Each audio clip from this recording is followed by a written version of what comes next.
So, how many tickets you got left remaining? Ooh, like 48k, I think. Okay, I'm 37k at the Eee. moment. The tablet stack Getting there. looking kind of nice though. I'll kick it to Yeah, I'm you. trying not to look at it. I want to see it Yeah, at the end. I forgot to take a screenshot yeah. before, That like was the before I first thing. started. That was the first thing I thought about doing. I was like, take a screenshot of the candy Yeah, number and the tablet number to see the comparison. But like, right. candy's sick though, because I would never have to farm candy. Period. Like, I think right now I've gained like 4,000 of each candy or something like that.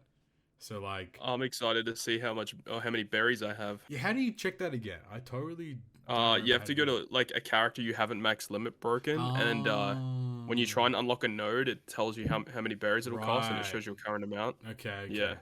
I'm gonna have a look at that then, because I think like Zmart said he had like 60 something billion or something like that at the moment, or something. I don't know. I don't know if that's high or not. He because might like have said more.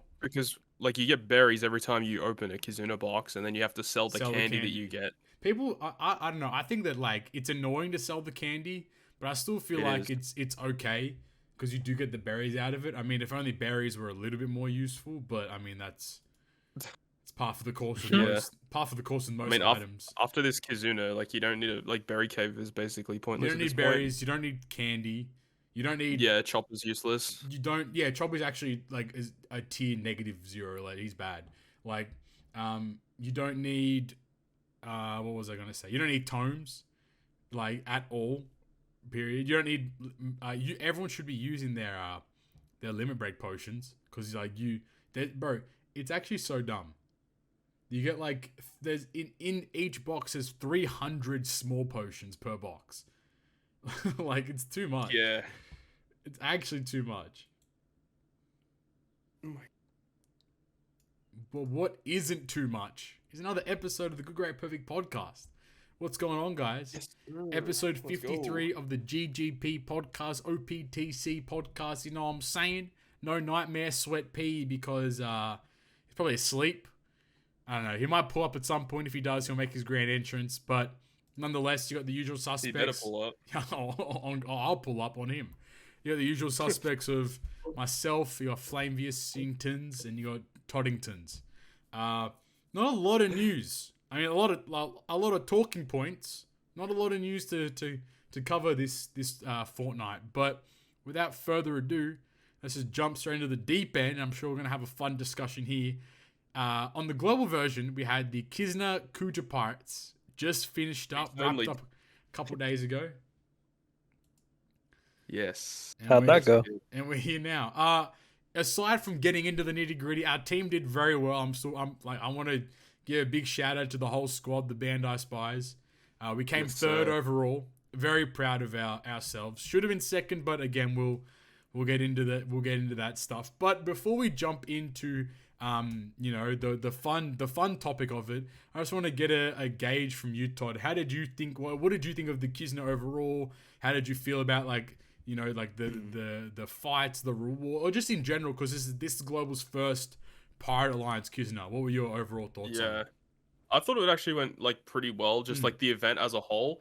I mean, I've got a couple of problems about the event though. Like obviously we'll talk about the other stuff, but just I don't like the fact that the super boss was so heavily reliant on using those zombie teams, because I feel like the way that this event was supposed to be structured was like, you get you and your alliance, you go up against the boss, you all take part and chip away at the enemy's health until it's defeated.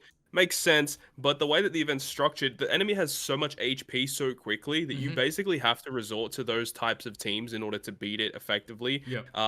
So progressing forward, if they want to keep doing super bosses on Kizuna, I would personally like to see the boss start with less HP, less scaling, so that more people can just jump in, help you beat the boss, rather than having to resort to a zombie team. I mean, I'm sure like at level 30, 40, 50 plus, then, zombie teams would make sense. But, basically, we kind of discussed it earlier, after like level 10, level 15, we basically were at a point where like, okay, we kind of have to zombie this from now on. Sorry, I just opened up the because I remember I made an HP scale for our team. The bosses do cap out at like I think it's 1 trillion HP, like 999 billion pretty much. So at level 1 it's 1 bill, and then at level 10 it's 3.5 bill, and then at level 20 it's 14 bill. At level 30, it's 57 bill. So it's such a big jump. From level 20, you're at 14, to level 30, you're at 57. And then at level 40, you're at 232 bill. So, like, exactly what you're saying is that, we for a lot of our strategy when it came to versing the Dex box, we were like, okay, Dex at level 27 had 37 bill. All right, if we all have the 2 billion damage team, shout out to Samuel for it. If we all use that team, we do 2 billion damage, that's 12 runs total. Like, we can do that, okay? Then you get to 57 bill. Oh, well, you can still do that. And then it gets to 87 bill, then 133 bill, and then 202. It's like, it's too much at that point, you know? Like, it's way too challenging. And I completely agree with you. Like, the whole point of getting the super boss tokens is that you as a team, you all chip away at the boss to progress through it and beat it. But if you're going to scale at 15% per level, you can't do that feasibly at all. Like, wait, it's legit 15%? Yeah, it's 15% per level. Oh, so 15% like compounding as well. So like it's not just like it's exponential. Yeah, exactly right. And like I think like I didn't read the whole article that Fate of Muffins wrote on Reddit, but like he mentioned that exponential scaling is very scary for games. And I mean, like, I wouldn't say scary, but like it's very apparent how crazy this is. Like, if you were to hypothetically think about, all right, let's burst down level 39 Dex, for example. Dex was the hardest boss. It had the 2 fodder units at the back. On not only does the boss's HP scale, but the fodder unit's HP scale as well. So yeah, that's trash. You can't, like, we ended up finishing our runs, or we stopped playing with like 6 hours or 5 hours remaining, because unfortunately we got locked out of Dex because the 40 units have too much HP. You can't kill them, you can't stall them. Like, it just becomes literally impossible to do so. Like, there was a team I did see that was able to do it. Yeah, I think Christy made, there's like a double component team where like you could just chip away at it. But I think like that only lasted the early levels, because like I feel like the 40 do too much damage. Yeah, they'll do too much damage. You just die. So yeah, I just don't. I don't get it. I don't get why you're scaling so hard. Like, if you had like a flat increase, like imagine if it was 150 million HP added per level. You know, at level like 50, you wouldn't be at 942 bill. You'd probably be at what, 50 times that. Like, you know, you may be looking at maybe like 10 bill at most. Still easily burstable. You could easily take it down like with a couple team members straight away. Yeah, right. Because like for the versus Dex team, like we had teams that were doing like around 2 billion damage per hit. So if you have 10 alliance members, that's 20 billion if all members everyone attack. Bangs, yeah, that's one time. You know, it's plausible, right? Yeah, exactly. And like, because all of us were playing the regular Kizuna, that's exactly. We had to use ours in different ways just to use them. Yeah, I finished the event and I still had like 400 super boss tokens. You know what I mean? Yeah. Like, you had to actively like make an effort to use them to make sure that like you got through them. But like, you know, if level 50 or level 60 wasn't like, level caps out at level 51. We got to the max HP cap after day 2 probably, maybe even earlier than that actually. So yeah, it didn't take long. So like, it's too. I personally feel like I get the whole point that super boss is meant to be challenging, and you're meant to like you mentioned, Todd, chip away at it. But at the same time, surely they should be aware that there are players. Like, I mean, just look at JP alone. There are so many hardcore whales, but not even then. There are so many talented people that are building obscene teams. I think like jumping, like we'll obviously get into it when we talk about O-Lin, like Kizuna O-Lin. But like there was a Yamato team. I think it had like Roger Yamato team. They did like 45 billion damage, like outright, which is insane. But the whole point of that is, if the super boss has 999 billion damage, okay, if you can bink a 45 billion damage, okay, maybe you can get through it. But not everyone's going to be able to build the super 45 billion damage team. So you have to resort to zombieing. It's just that the zombie teams are so boring and it's not fun.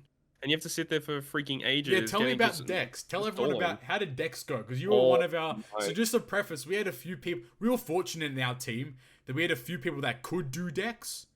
There were some teams that only one person could do it. That is so stressful. Yeah.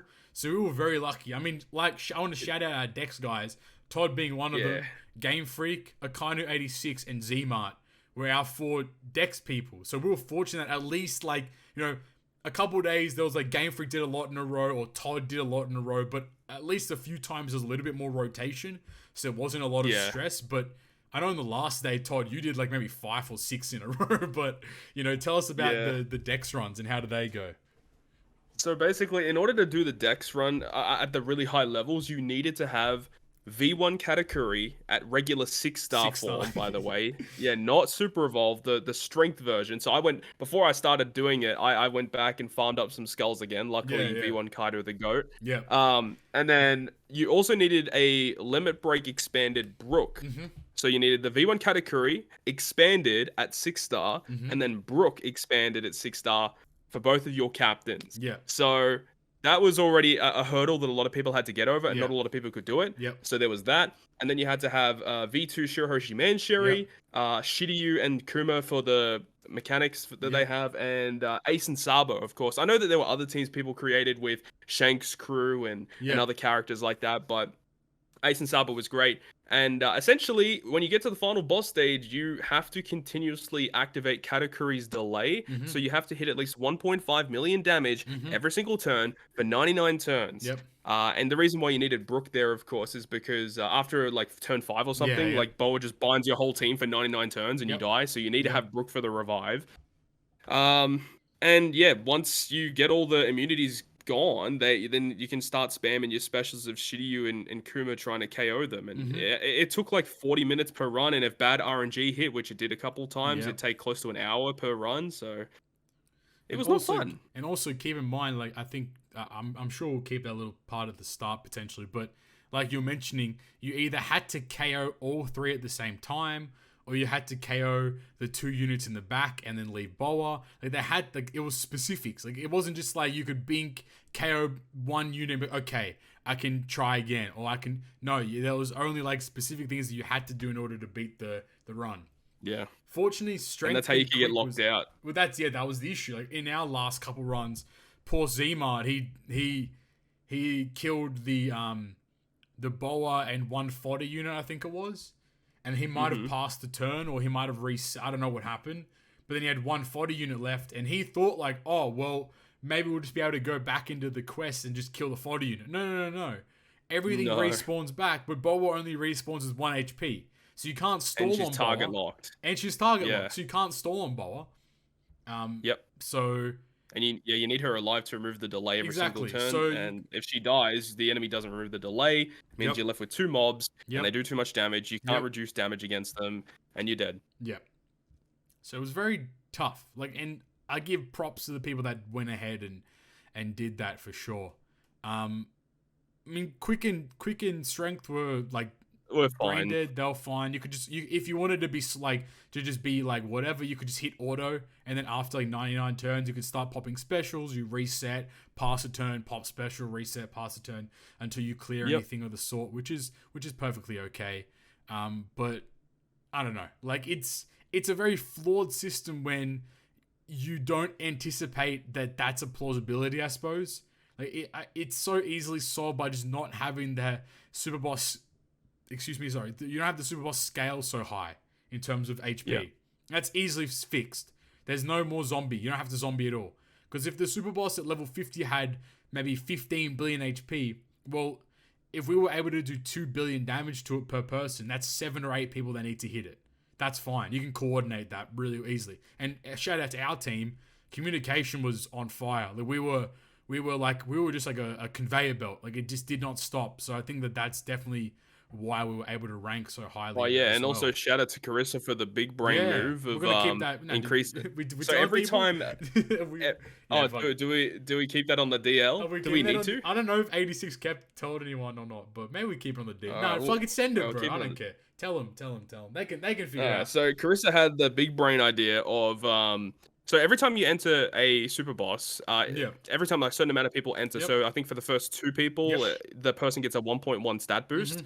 And then once the 3rd person enters, they get like a 1.2 stat boost. So it means that reaching Katakuri's delay was way easier. And because we had so many super boss tokens, We just have people just randomly go in, exit the run, so that when that person enters to actually do the run, they get like a 1.1 or a 1.2 stat boost. So reaching that category delay was way easier. Yeah. Made it a lot easier to run. It was it was a really good idea. And then 86 said, why don't we just try, because Chris's idea was we go in and we die, because that's what everyone kind of thought like you had to do as an attempt.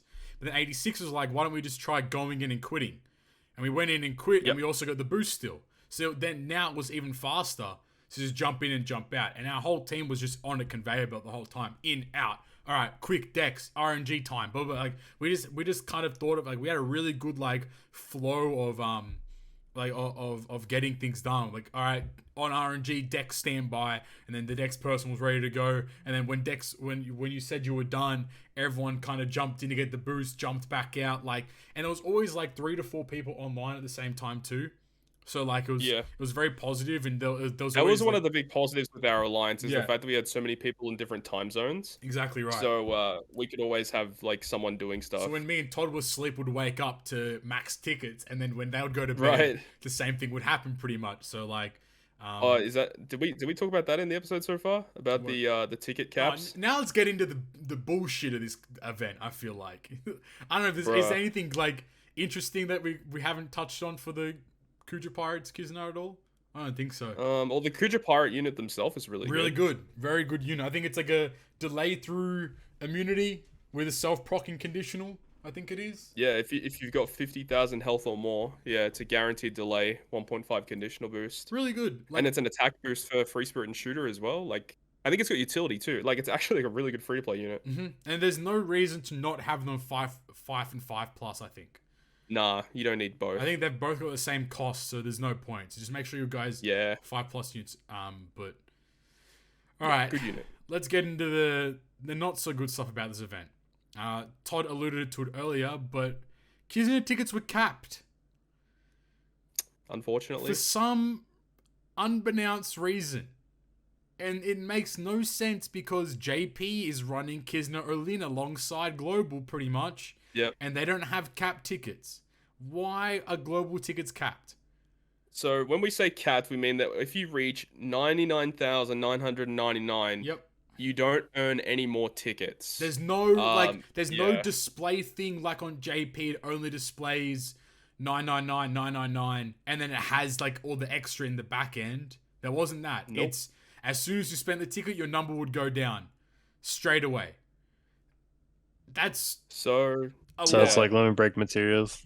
Yeah, exactly. It's all that kind of stuff. Exactly. LB mats, LB potions. If you go above the stamina cap, you don't get 9,999 plus. It's like just forbidden tomes. Once you get the max stack of forbidden tomes and you get any more, they're just deleted. You know? And that sucks for not because like I can spend them all. Like I would, even if we had like 500,000 tickets, I doubt it'd be very hard to spend them all. But it would be. It sucks because towards the latter stages, we were getting 10,000, 20,000, 30, 40, 50,000 tickets per clear. Yep. And if you break it down, one 2,000 item box in Kizuna had 3 of each tablet, not including the new tablets and the last tablets, so keep that in mind. But if you're getting 10,000 tickets per clear, that's 15 of each tablet you can't access. Towards the end, we were getting 50,000 tickets. That's 75 tablets gone. You can't touch those. We would have ended up with maybe 500, 600,000 tickets minimum. If you were somehow able to get through all those tickets, let's say 500k, that's 200 and what is that? That's like...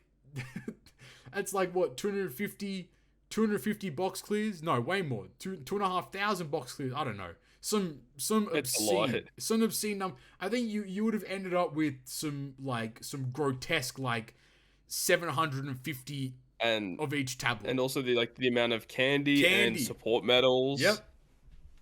Limit break potions, like the small ones. Like there's so many. If you're there's so much good stuff. If you're gonna make the HP of the bosses like this, so be it. Players will find out a way to defeat the bosses. As all of Global players did, our team made correct me if I'm wrong, Todd. Our team basically made this the zombie team that you ended up showcasing, right? I think you guys worked together on it or something like that. Yeah, like we kind of like there was one that was flying around, but then like we kind of altered it to work for us so basically the team that a lot of people had only had like just Shiryu on it, but then Game Freak came up with an idea for like adding Kuma to the team as well, so we had like multiple KO characters to make the run faster. And no one thought of that, mind you. Everyone, as soon as like I got messages from everyone's like, "Oh shit!" As soon as we all saw Todd's video, we've all changed our Dex team. So like, the problem with our team that we had is that we were using the anniversary ship, whereas everyone was using a ship that made perfects easier to hit. Yeah. So our team was more risky, but like it was faster. Exactly. So we were able to clear quicker. So like I was mentioning, like players will figure out how to beat these bosses. That's fine. But if you're gonna make level 50, level 51 bosses have max HP, and keep in mind on OPTC in general, the maximum amount of HP anything can have is 999 billion. If you're going to do that, don't cap tickets. Plain and simple. Give the players that got to that point the rewards that they deserve. It's only fair. I really... this is just a Kizuna problem in general, but I don't like the fact that some of those newer tablets are not in the Kizuna. Yeah. Because like we're only stuck with the regular tablets, and sure, like we're basically got like almost an infinite amount of these like regular tablets now, so these aren't really going to be a problem, but it's about like the hunger and the fear resistance and all of those ones. Like we just don't get them. We have to get them from Treasure Map, which is pretty hard to get. Exactly. And like at what point are they going to put these in the Kizuna rotation? You know what I mean? I got no idea. That's the issue, because they've been out on JP for what? Probably a year now, maybe more actually. And they still in their Kizuna? No, just in general, like on JP, sorry, the tablets themselves. So like they're still not even in the JP Kizuna box. Like, and they've been out for a long ass time, so it's very much an issue there. I mean, this is more of a petty issue, a niche issue, because I don't think the majority of players got to the point where they were getting tickets over the cap. I think a lot of players might have got like towards the cap, but not like exceeded it. But it just goes to show that like if you're gonna have this exponential scaling, at least let the players be rewarded for it. I mean, again, we'll get to Kizuna O-Lin, but like the JP players ran like 2-3 million tickets per clear, and they got those tickets. They can spend them as well, which is just obscene. Yeah, but like 10 at a time though. Yeah, that's the second part I want to get onto. It bewilders me that we're maybe 3 years into Kizuna, maybe 4 years now. I don't know how long we are into Kizuna. I think it's closer to 3. I think. And we maybe 2. I don't know. The reward system for Kizuna hasn't changed at all. Hasn't been up. Nothing's changed in it. No, not really. Nope. How are we still here? A gacha game is meant to make the progressions and develop and make the mechanics of the game better and better and better. Yet, for some reason with Treasure Cruise, as soon as a game mode or a feature is implemented, it doesn't get touched. It doesn't get altered. It doesn't get changed whatsoever. And it makes no sense in my mind why we're still doing 10 ticket pulls. I can't understand why. Yeah, it's so like, what's the word for it? It just doesn't make sense to me. I don't know, but it doesn't make sense, and it's just very.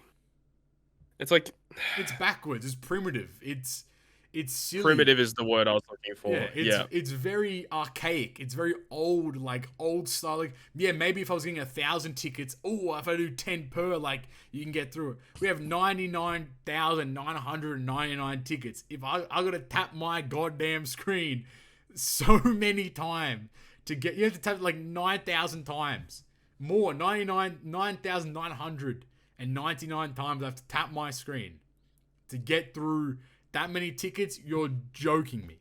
Like, I don't understand. It just doesn't make sense to me why we're still here. Nah. Yeah.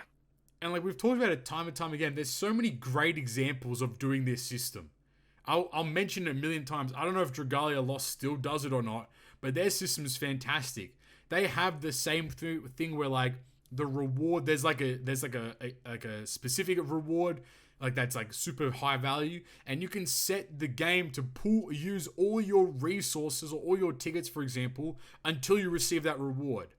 Why don't you implement something like that where it's like, okay, use all my tickets until I get all slot bind tablets or something along those lines, or just use all my tickets in general, or just at least use 2,000 tickets to clear the whole box. Like, you know what I mean? Yep. Like, there's so many easy workarounds for this, but for some reason, nothing gets implemented, nothing gets changed at all. But and that's why people have had to resort to like auto clickers and shit. Look how many there are. People are posting it everywhere. Like auto clicker, this auto clicker, anti-bot detection, buying a physical auto clicker off Amazon. Like there's so many. That's kind of cringe. Yeah, a little bit. But like, there's too many. Like it's too much, and it's such a primitive system that should be updated, but for some reason isn't. So I don't really understand why. But as we're on this downward spiral, the creme de la creme to this event. So the cherry on top after everything was said and done. So in the news coup, prior to Kizuna even starting, akin to what happened on JP, Global released information that stated cheaters will not be tolerated and action will take place if caught of fraudulent actions. They were very adamant in, removing these individuals. Individuals, right? Okay. So we're playing the event, we're ranking, we notice there's an alliance with 3 members, we're like, this is not right, they've definitely done something wrong. The next day you wake up, boom, they're gone. You're like, wow, okay. It's actually they're doing something.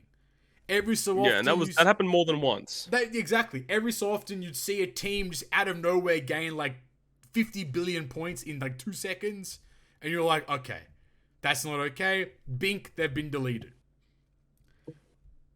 And, I mean, one guy on Twitter called me embarrassing because of my tweet. We'll get into that, though. But... And that's the thing. A lot of people didn't think that we had evidence for it, but we had screenshots with timestamps as to showing these individuals and these alliances at how fast they were earning points compared to other people, and it just doesn't make physical sense. So, there were reasons for our claims. So, and something people have to remember is OPTC is not a skill-based game. There's not something that other people can do if you all have the same units that the other team can't do. So it's not like, oh, they have better players, so they're gonna outperform them. It's not like that. So I'll give credit to the Korean team that came first.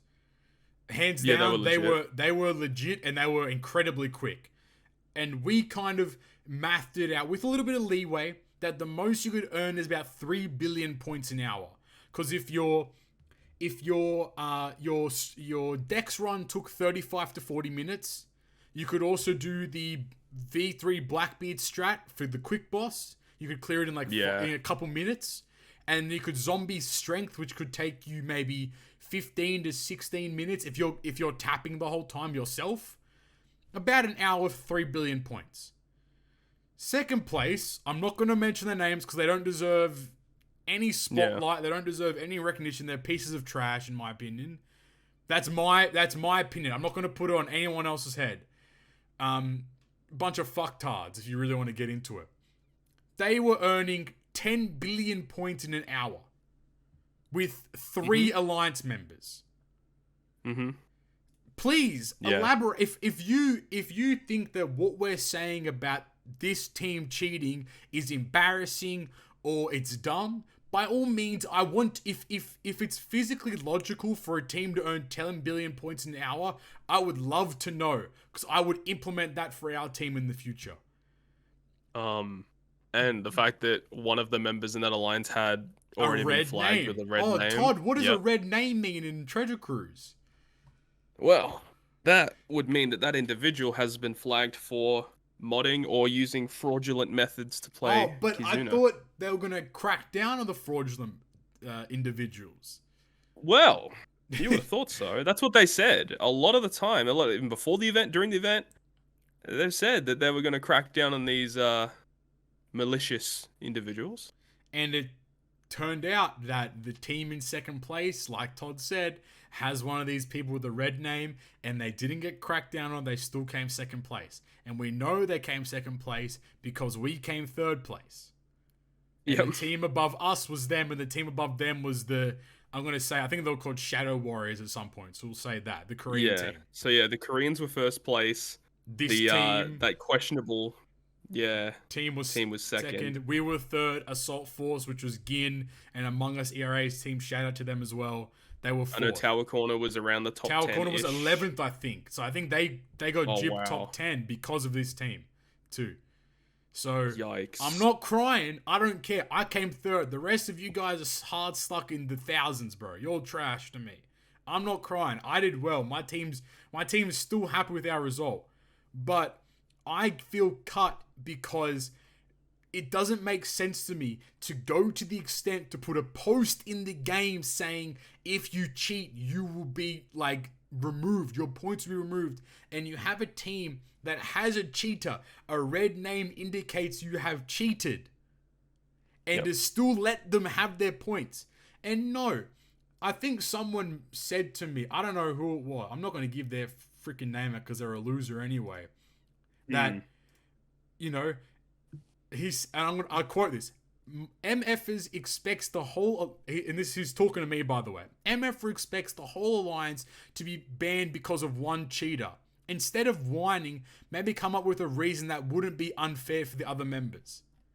In what realm? That is literally the stupidest thing I've ever heard. In what realm is it okay to have one person on your team cheat and no one, and not your whole team get punished? You know what, Todd?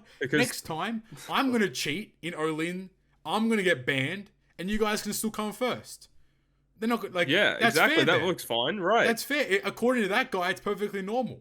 So, it's literally the most brain dead tweet I've ever seen. Furthermore, someone in the subreddit mentioned it's dumb, but if you cared about cheating in OPTC, this was never the game. How can you actively be a member of a game, not even just Treasure Cruise, any gacha game, any online MMO RPG, any MOBA, and actively be okay with people cheating and not be upset that cheaters aren't being handled with? Again, it doesn't make any sense to me that people are okay with this. And for a lot of the time, I saw on your tweets, Todd, people are defending these individuals that are cheating.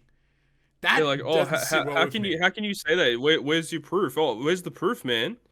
And we post the proof. Silence. Literally said we had timestamps and just the fact that this guy had a red name. We have some smart people in our team too, mind you. Like, we have some wizards in this team that are keeping track of everything that's going on. Never doubt these Germans, bro. These Germans got everything on lock. Like, even Carissa too, she had everything on lock too. So, like, it's to me, it's a joke. Like, it's beyond, like, unfathomable how this is allowed to slide in this game. For so long, mind you. For so long. And it's just the reason that they said that they were going to crack down on it, and that's what hurts me the most. If they had never, I think I was mentioning to Flame before you came in. If they had never mentioned that in the news coup, and these guys had came second, so be it. Like, it is like, what it is. I would have been pissed. I would have been pissed. Correct. But like, it's just like what you expect at this point anyway with the game. Exactly. Because I mean, we had like Treasure Map, I mean, I'm not really too sure. I'm never usually in like the top, 50 or anything like that. But I assume that, modders are still prevalent, very prevalent in Treasure Map. Very. And they still need to crack down on that. They really do need to crack down on that and ensure that they're cleaning the Treasure Map ranks up, because I know that a lot of people love the Treasure Map, but the fact that they went out of their way and said, like, made like literally like full on like novels of this shit about how much they're going to crack down on modders, cheaters, etc. And and nothing happens. Yeah. To be honest, it's a real problem, like, at like the core of the dev team. Like, something that's going on there is just not right, and it's been like that forever. And just whatever they come up with, stuff like a year from now, 2 years from now, shit like this is always gonna happen. With that like main core of whoever's developing the game. And people need to like start saying stuff and do stuff about it, because like it's just not good. It's really horrible in my opinion. It's really like it demoralizes. It Correct. just demoralizes you from going to those top ranks. Like I don't know who I was talking to. It was either Carissa or Papi or something. I can't remember. But like I was saying to them, I was saying to Carissa this morning when I woke up. I was saying like, you know, at this point, like I really don't care about top ranks. I mean, we're just gonna go for whatever rewards we really want at this point, and not even worry about you know top 3, top 10. I mean, sure that would be cool, but there's no point going for that top spot because you just know that literally 0 point. It's gonna be fucked. Literally 0 point. When O-Lin comes about, I was talking to Ringe today. When O-Lin comes about, we literally play for tickets. And who gives a shit about the rank at this point? Because bounties are relevant. I mean, you get gems out of it. Fair enough. This morning, I got like 130 or 40 gems total, which was sick. But that's not going to last forever. But seriously, if this shit's going to keep popping up, I do feel horrible for people that are continuously. I mean, if you look at like the TM rankings alone, like I handle the TM Hall of Fame like Excel sheet, and I can point out so many like that person on the Laboons team, Todd, they came rank 1 TM Nami Sanji. Remember Indonesian Raya on Halloween Nami that posted the videos on Android Republic? Oh, yeah. That guy didn't get handled with, he still came first, beat out Alicado, you know? Back in the day, TM Kizaru Rai came second place on the TM. He lost to a modern first place. At that point, he gave up on ranking as well, you know? I can point out so many. I don't want to say their name, but again, aside from that person, the Laboons team, there's another very prevalent modder in the community that they've been showing off. And Leilu cracked down on these guys himself back in the day when they were posting 30-minute TM runs and coming first place. Doesn't really add up when you think about it, when Leilu's doing it in 16 minutes, but he's still losing. So, like, it's very prevalent, and it's very obvious to realize how cheating is involved. And we've mentioned it before, too. You could easily, if you have the math in the game, if somebody is doing more than the mathematics of the game, that's cheating.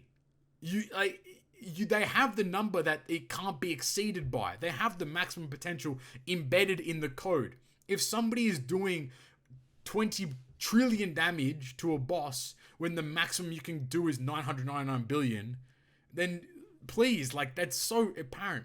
Honest to God, I hope that what's the Dokkan safety net or something like that? I do hope that gets implemented to Treasure Cruise. Not to be honest, that stuff doesn't even matter, and the reason why is because no matter what things the companies put up, people always find a way around it. The same thing with Dokkan. When that safety net thing came up, everybody was like, "Oh, you can't use the bots anymore. Oh, you can't do the showcase videos anymore." 2-3 weeks later, everybody's doing it again. So it doesn't matter. And also back to the other thing that you mentioned earlier about the person that said like cheating has never been a part of the game and stuff like that. I don't get why people get so surprised when people like cheat and do stuff. Like, if you participate or even pay attention to any of the events, PvP, Treasure Map, Kizuna, any like player versus player event for like the past 2-3 years, somebody cheats literally every event. Yeah. Like, there's a cheater or a modder literally every event. Yeah. So I don't understand why people get so shocked and surprised when people start to cheat in the game. I think it's less about being shocked and surprised for me, because like, I mean, we've been around the block for like 5-6 years now. We've seen it all. But I think the thing that hurts me the most and look, don't get it twisted, I complain a lot about Treasure Cruise. I love the game still. I still play it every day. I enjoy it a lot. I wouldn't be playing it if I didn't enjoy it, right? But we have a fucking podcast about it. But it hurts me the most when people defend these people and they know who we are in the community. Like, when Todd mentions this dude's cheating, Todd isn't mentioning it to gas us up to get second place. Todd's mentioning it because he fucking knows that someone's cheating. It frustrates me that people don't believe that. Oh yeah, where's your proof? Are you dumb? Like, show me the proof that they aren't cheating. Why would I go out of my way to make myself look bad and like make these like wild accusations? Correct. Like, obviously I'm making a point about it because we know that this person is a malicious individual.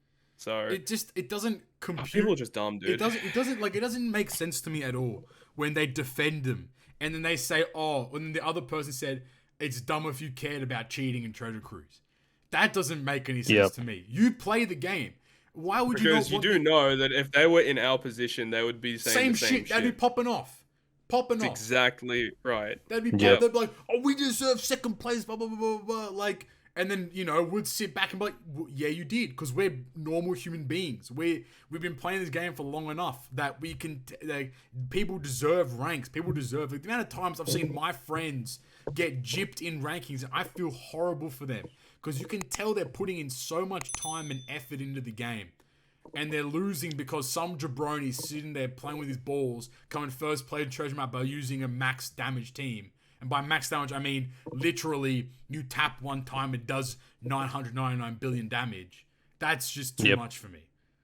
Yeah, I know exactly how you guys feel, and I know if I didn't quit, I would feel just as angry as you guys. You've been in our team, you would have felt it. Yeah, exactly.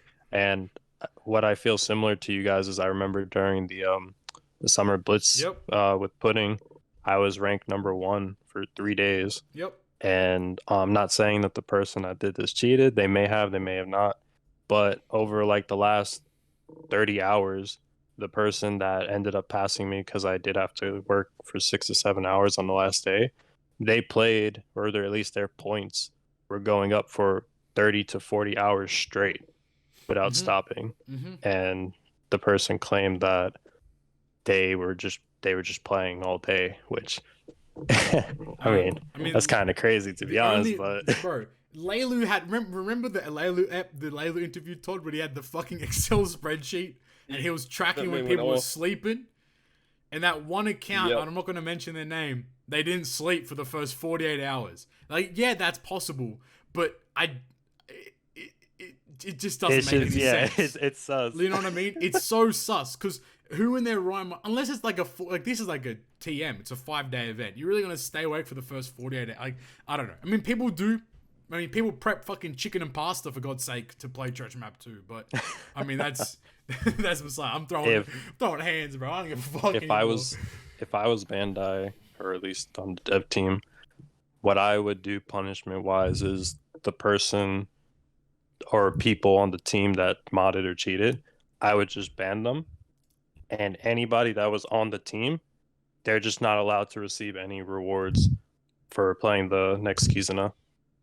You know what? Fucking that's what I would do. Send them more. Also, keep in mind, one of the guys in their team who came first place in the individual rank, mind you, he didn't get banned. No red name. No. Level 300, pirate level 300. Like, there is also the situation where it's like pure innocence, where like they just wanted people in their alliance, and then some person decides to mod. Correct. And then they get kind of fucked over because someone decided to mod. So like there is that situation. To play devil's advocate, I'd agree with you 100%. Yeah. But at the same time, I don't like how it's handled, in the sense that like the first like 2 days, 3 days of the event, they were on top of banning people. But then this team out of nowhere comes up in the last like 12, 14, 16 hours and nothing gets done against them. That doesn't make any sense to me, nor does it. Like, surely it shouldn't be a manual reporting system. It's so annoying, because we can tell straight away, because we're constantly checking the rankings. Yeah. And we can see a team going from like 10th to like 4th in like a couple of hours. That just doesn't make sense, and it's not possible. Doesn't make sense. Yeah. When we're second as well. If we were like 400th, it doesn't matter what we're saying right now, pretty much. We wouldn't have been checking the top ranks as much. When we're second place and we're equal points to first, of course, at least one person in our team is checking to see if we've gone ahead at some point. Yeah. Like there were times where we were literally like one behind. Exactly. Or like equal points, place, pretty much. Yeah. Like, it doesn't make any sense. How can someone go from 0 points to 100 billion points, in the span of like a day? Yep. You know? And one of the worst parts is like there's no accountability from the dev team. Like there's been nothing said. And they like we talked about earlier, they still first of all, they left the team in second place and apparently gave them the rewards as well. They did get the rewards. Of course they did. That's also the annoying part too, is that they don't get punished for it. Like, if you want to give them second place, by all means, do it, right? They don't deserve the rewards though. They don't deserve any of the anything at all. It's like way back in the day. What was it? The Warpool event. I remember I got mad at people because this was like in the era where everyone was like, "Oh, I'm not gonna play the event because the rewards are shit." But there was like a community kind of thing or whatever. And it's like, in my honest opinion, this is a bit tangential. In my opinion, if you're gonna have events like this where there's community-based things or there's team-based things, if somebody doesn't carry their own weight, they don't deserve to get the rewards. Plain and simple. It's not fair for people that literally do nothing in a community event, but then get the 30 gems or get the red ticket or get, that doesn't make any sense to me. If you're not going to actively play the event or complete a threshold, a certain amount of runs or a certain, I understand people are busy in time management, blah, blah, blah. I get that. But it doesn't make any sense. If you're busy, too bad. Unfortunately, it is what it is sometimes. That's just how the cookie crumbles. It doesn't make sense to me when you're going to have some dude who's outright cheated, has a red name. Furthermore, there's another person in their team that came first in the individual ranking. And mind you, not just first by a couple runs, he did 300 Kizuna runs or some shit. And second place had 250 who also cheated. So, again, outright numbers that are impossible, mind you. Literally impossible. It doesn't make sense. And this also brings me back to remember the second team Kizuna? That first place team? That had the one guy that did 380 levels, and Bandai didn't clear their points. They just removed their names. They still came first. They got all the rewards. They got their name up in line, which is also kind of bullshit. Because what we came third, didn't we? We came third in that one. We should have come second. Yeah. Forever second place, bro. Our team. Forever second. Yeah, dude. Feels bad. Now it's forever third. Now it's forever third place for us now. Third place in that one, third place in this. We should have come second. We came first in the first one. I'm not going to ever doubt that. But unless shown otherwise, we probably came first. Yeah. Our team is the best track record. Did. Our team is the best track record, by the way. We might be the best ranking alliance outright right now. But yeah, what first, third, and third? Well, first, third, second, really. It should be second, but again, that's I don't know, but it's just I think Flame and I were talking about it a bit before we started. I think that, and I think Flame mentioned it, is that I think that Bandai just don't, or not Bandai, but I don't know who is in charge of this section of it, whether it's producer, developers, specific teams, or lead, I don't know, but whoever it is doesn't want to lose players, and I think again what Flame mentioned. It also goes for we're going a bit taboo, so get your harnesses on a little bit. It goes the same for cheap gems and transfer locking, because they could have easily banned every cheap gem player outright. You can't access your account anymore, but they would have lost a big portion of the player base at the time.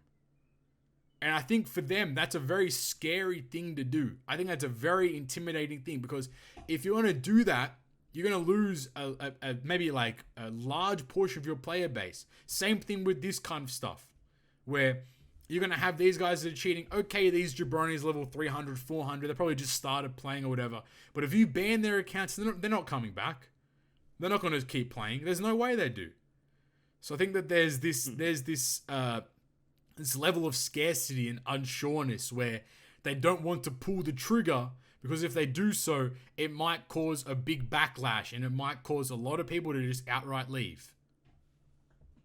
Right, and to kind of elaborate on that point, since I was the one that brought that up earlier, what I kind of alluded to is the people that they would potentially lose are mostly the people that spend a lot of money on the game, which is probably why they wouldn't do it. Exactly right. And that's the scary part, I feel like, for a lot of them, is that they don't want to run that risk. I feel like they don't want to run the risk of losing these kinds of players and losing just a general populace of players by just bonking people.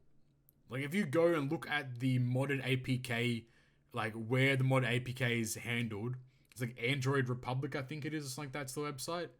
And that's where you can get the modded APK. You can see there's thousands of people that have downloaded it. Thousands over the years, mind you, not just at the moment. But if you were to bink all those people, they're never going to touch Treasure Cruise ever again. and you lose out on all those potential sales and all those potential dollars you can make off them, even if they're modding or not. So there's a balancing act you have to do. I don't know. My final thoughts on this. Yeah, let's move on. Like whether you're somebody who loves the game like all of us, whether you create content on the game, whether you do whatever you do on the game, when the game is garbage, it needs to be stated. Like we can't just sit here and just be nice because we like the game. Like people that have a voice need to say shit when it sucks, and I'm here to say it's garbage. On top of that, don't defend these people. Don't settle that, that's Treasure Cruise, they don't do anything about it. Don't settle for that. That's silly. That's backwards. That's, again, back to that word, that's primitive. And to continue on that, to say it's Treasure Cruise, like, you know how stupid that sounds? Like, that's like, that shouldn't be a thing. You're you shouldn't be like, oh yeah, it's Treasure Cruise, that's what they do. That's like, what you're saying. Like, come on. you're saying that you're happy with there being cheaters in the game. You're content with how the game is being handled. Yes, there are so many problems prevalent in this game, mind you. But then again, on the contrary, there are so many positives. Like we mentioned at the start of this whole Kizuna thing, Kizuna was hella fun. I enjoyed it so much.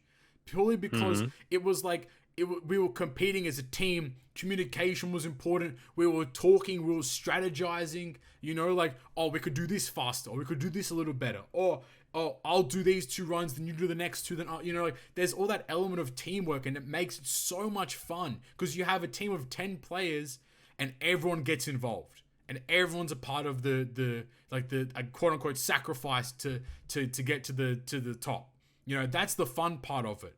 But it just gets soiled so quickly when there's things like this happen, and that's the scary part of it. Honestly, dude, if it's gonna be like this, they might as well have just kept the top 1% shit. Honestly, they should have probably just done that outright. I don't know. I don't know. Like, at this point, like, there's so many questions you have, but it's probably impossible to have them answered. But again, we've been on this for an hour. We thought it was going to be a light episode. We've been on cheating for an hour. So, any last words from you, Todd, on this topic at all? The event overall was fun. It was still a fun event. You know, cooperating with the team and that, and I had a lot of fun. Obviously, it just left a sour taste in the mouth after everything was said and done. But all in all, it was a fun event. Looking forward to the next one.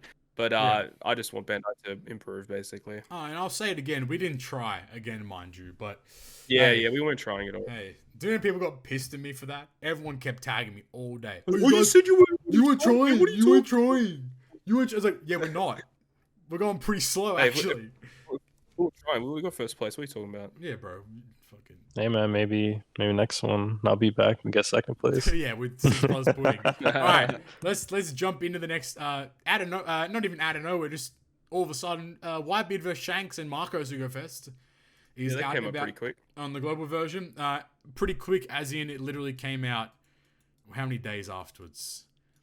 It was like 4 or 5, right? It came out 5 days after Ace Cyber. So I think that was even faster than on JP. But anyway, 10% Sugofest, 30 gem multi at the start. I think it was like, here you go, Flame. If you haven't read it right now, on part 1, multis 2, 4, 5, 7, 8, 11, 13, 14, 16, 17, 19, 21, 22, 24, guaranteed raid boosted character or legend. Oh my god. Nah, they really need to do something about that. That's so the worst bad. step of all day. Bro, it's horrible. Honestly, the best way forward, make all of those steps 30 gems. Yeah, I'd agree. I don't mind if I get a rate boosted character at the end, but if it's 30 gems, that's like, bro, it's actually worse on part 2 and 3. Oh god, I've only just seen this. 2, like, 4, 5, like even 6, when it was like a color based step, like at least I knew what I was getting. This is what, bro. Bro, part 2, 3, 2, 4, 5, 6, 8, 9, 11, 12, 14, 15, 17, 18, 19, 21, 22, 23, 25, 26, 27, 29. Guaranteed rate boosted character or legend. That's the whole Sugofest. That's all the multis. Yep. But 10%, the parts, like the boosted legends on each part aren't actually that bad. Part 1's pretty cracking. Mario, the Sugo's good aside from the steps. Yeah, I agree. Like, part 1's pretty good. Marco, Whitebeard, Shanks, Bonnie, Moria, V3 Blackbeard, Magellan, Zoro, Luffy, Sanji, V3 Law. And then on part 2 is Shanks, Whitebeard and Shanks' part with Moria, Magellan, and Zoro. Then part 3 is Marco's part with Bonnie, Blackbeard, Ace Akainu. Really good, in all honesty. And I think Rockstar's the best rare recruit from this batch, I believe, right? Or is it someone else? Rockstar's got the best utility. Right. Vista's pretty good because he has a little bit of utility and he has Orb and Affinity boost with double special. It's pretty cool. And then the Beckman is like mediocre, pretty much. Okay. And how many legends are on this banner? I think it's 30 apart.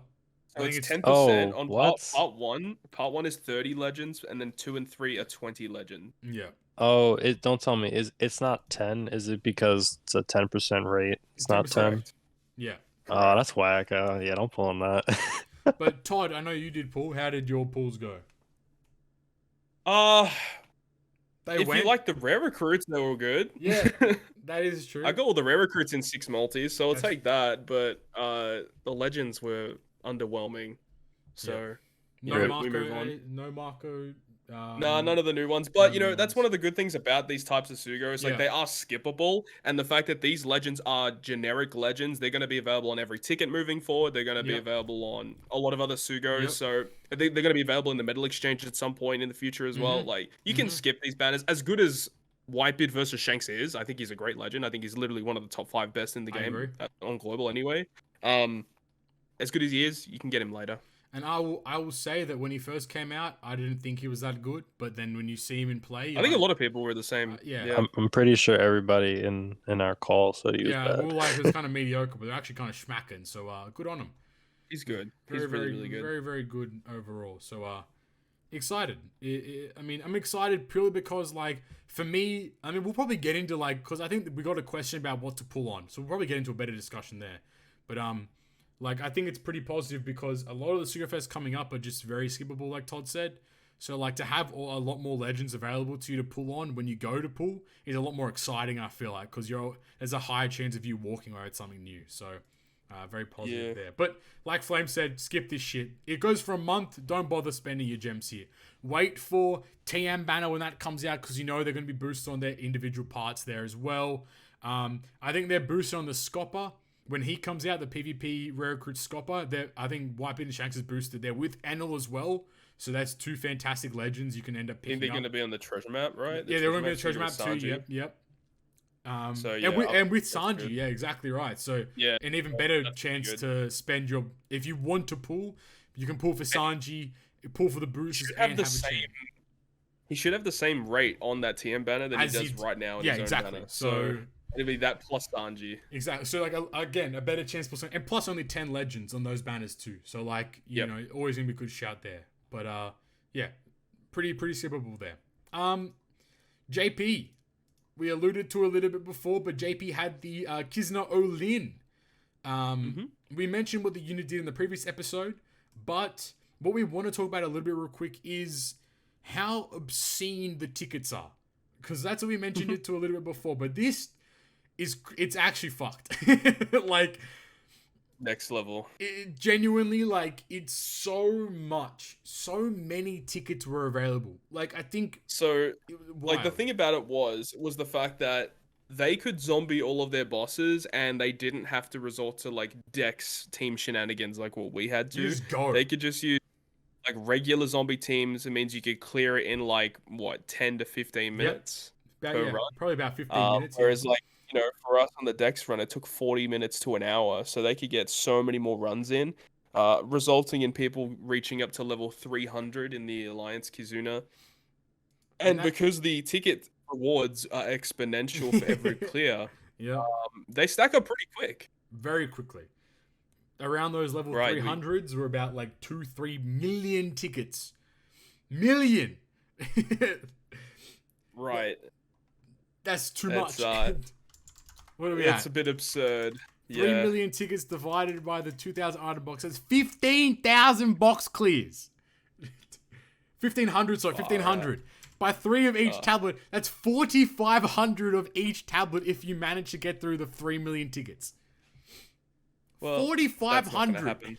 Yeah, exactly. It's impossible to happen, but I think you can literally remember everything in your box. All the rare recruits, all the legends, literally and then everything. Still have some stuff left over.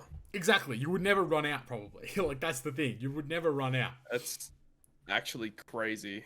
I think, and then again, like, people sleep on it, but the candy, like, insane.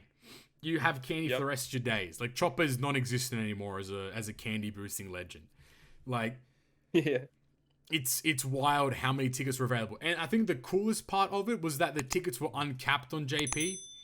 So that like, and obviously, like, you're not going to be able to spend 3 million tickets in 7 days. Like, it's physically impossible to do so, which is kind of lame, but again, it is what it is.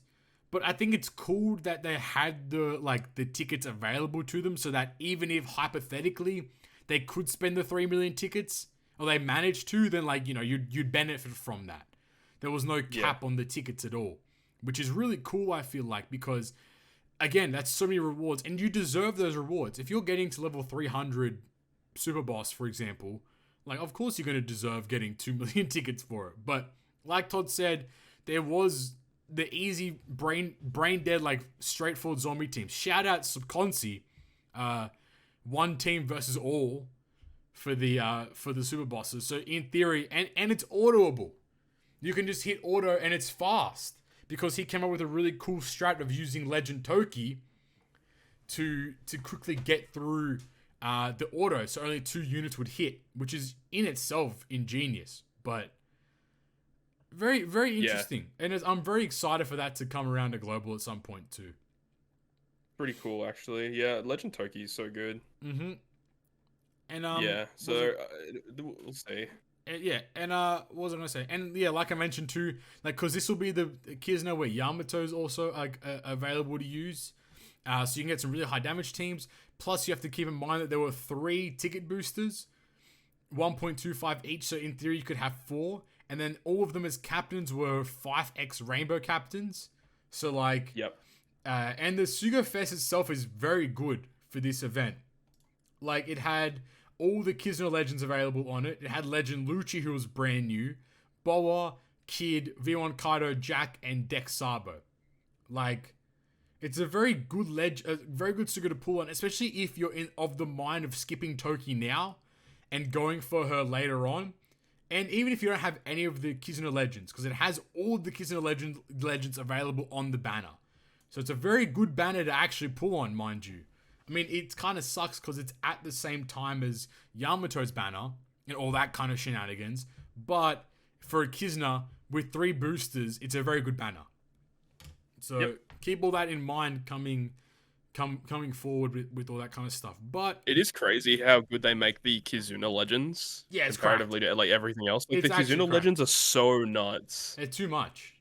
Like, it's too much. I mean, like, I still think Toki isn't like as gas as people make her up to be, but I still I respect the power that she can provide a team. It's like she's like the only unit that does what she does. Yeah. So like, inherently she's gonna have, there's a little bit of bias, not biased per se, but there's a little bit of respect you have to put on her name in the sense there. Yep. But yeah, Kizuna O-Lin, looking forward to it. Hopefully Global gets uncapped tickets as well, and hopefully something gets done about the ticket pulling. So we'll hopefully, I mean, I don't know. We've been saying hopefully for like 3 years, but hopefully this time something will happen. Getting some ticket increases, like the amount of tickets we can use per pull would be so good. Even as like a sliding bar, like it just do like the whole box. Bro, that would be so cracked for Global. And the thing is, like, that would be good though, because if we weren't like ranking, if we like cleared a level that gave us capped, if they still capped it right, and we cleared a level that capped our tickets at like 5 9s, you could just use the slide bar and just bink all your tickets like very quickly, and then alright, someone quickly jump into the next zombie and clear that. They clear that, everyone uses their tickets again. Like, you know, it'd be really cool to be able to do that. But I mean, we'll have to wait and see for sure. 6 months Yamato, she's out about. Yep, cool, awesome. Fuck me, she's good. she's real good. So 6+ Yamato again, GGP. We predicted it again. I'm not saying we've got the Bandai cable plugged into our brains, but I might say we do. She's a Psy Free Spirit Striker. Mm-hmm. Captain ability reduces cooldown by 1 at the start of their fight. Boosts Psy Free Spirit Striker characters by 4.75 and their HP by 1.3. Boosts their attack further for every perfect hit in a row. Boosts the initial chain coefficient by plus 0.3 and reduces bind by 10 turns. So a little different to a 6-star captain ability. A little unique, a little changed. A little bit different. What do you think of the captain? Yeah. Which one do you prefer actually as well? I prefer this one just because of that cooldown. Honestly, the -1 cooldown is very no underrated. Joke. Very underrated. Not really underrated, but just very underappreciated, I might say. Actually. But in terms of the damage, I actually do prefer the int one better because you get the 5 times boost with a Wano slot. Yeah. So that means your whole crew can have the 5 times boost. Whereas with this character, it's 4.75, and you have to continuously hit your perfects to reach 5 times for the last character. Yeah. So when you think about it, the int one will do more damage, but this one, like, it's still fine though. No, like 100%. The damage is not going to be that much different, I feel. No, I agree. I think GameWith did a really extensive like article, and I think that what they came to the conclusion of was like, if you use the int Yamato with sugar, you do more damage, but in every other facet, the Psy Yamato does more damage. So it's actually like pretty interesting there. Yeah, and we'll get to the specials soon, but like the specials obviously increased as well, which gives more damage too. Yeah, what were you gonna say? Yeah. One of the things that I like about the Psy one over the int one is that you don't have to be under 50% to get the chain boost. Yes. No, you just have just a 0.3. So I feel like in a way that kind of makes up for leading up to 5x. Mm-hmm. I think it does actually. And this chain coefficient can be stacked with another chain coefficient, so it doesn't take up the chain coefficient slot, which is crazy, because you can have plus 0.3, and then you have another plus, and then I mean her special does it as well, so you can have like plus 1.6, which is just busted in itself. And again, still reduces bind by 10 turns. Very awesome to have that kind of factoring into, but like even her attack boost increased into per perfect.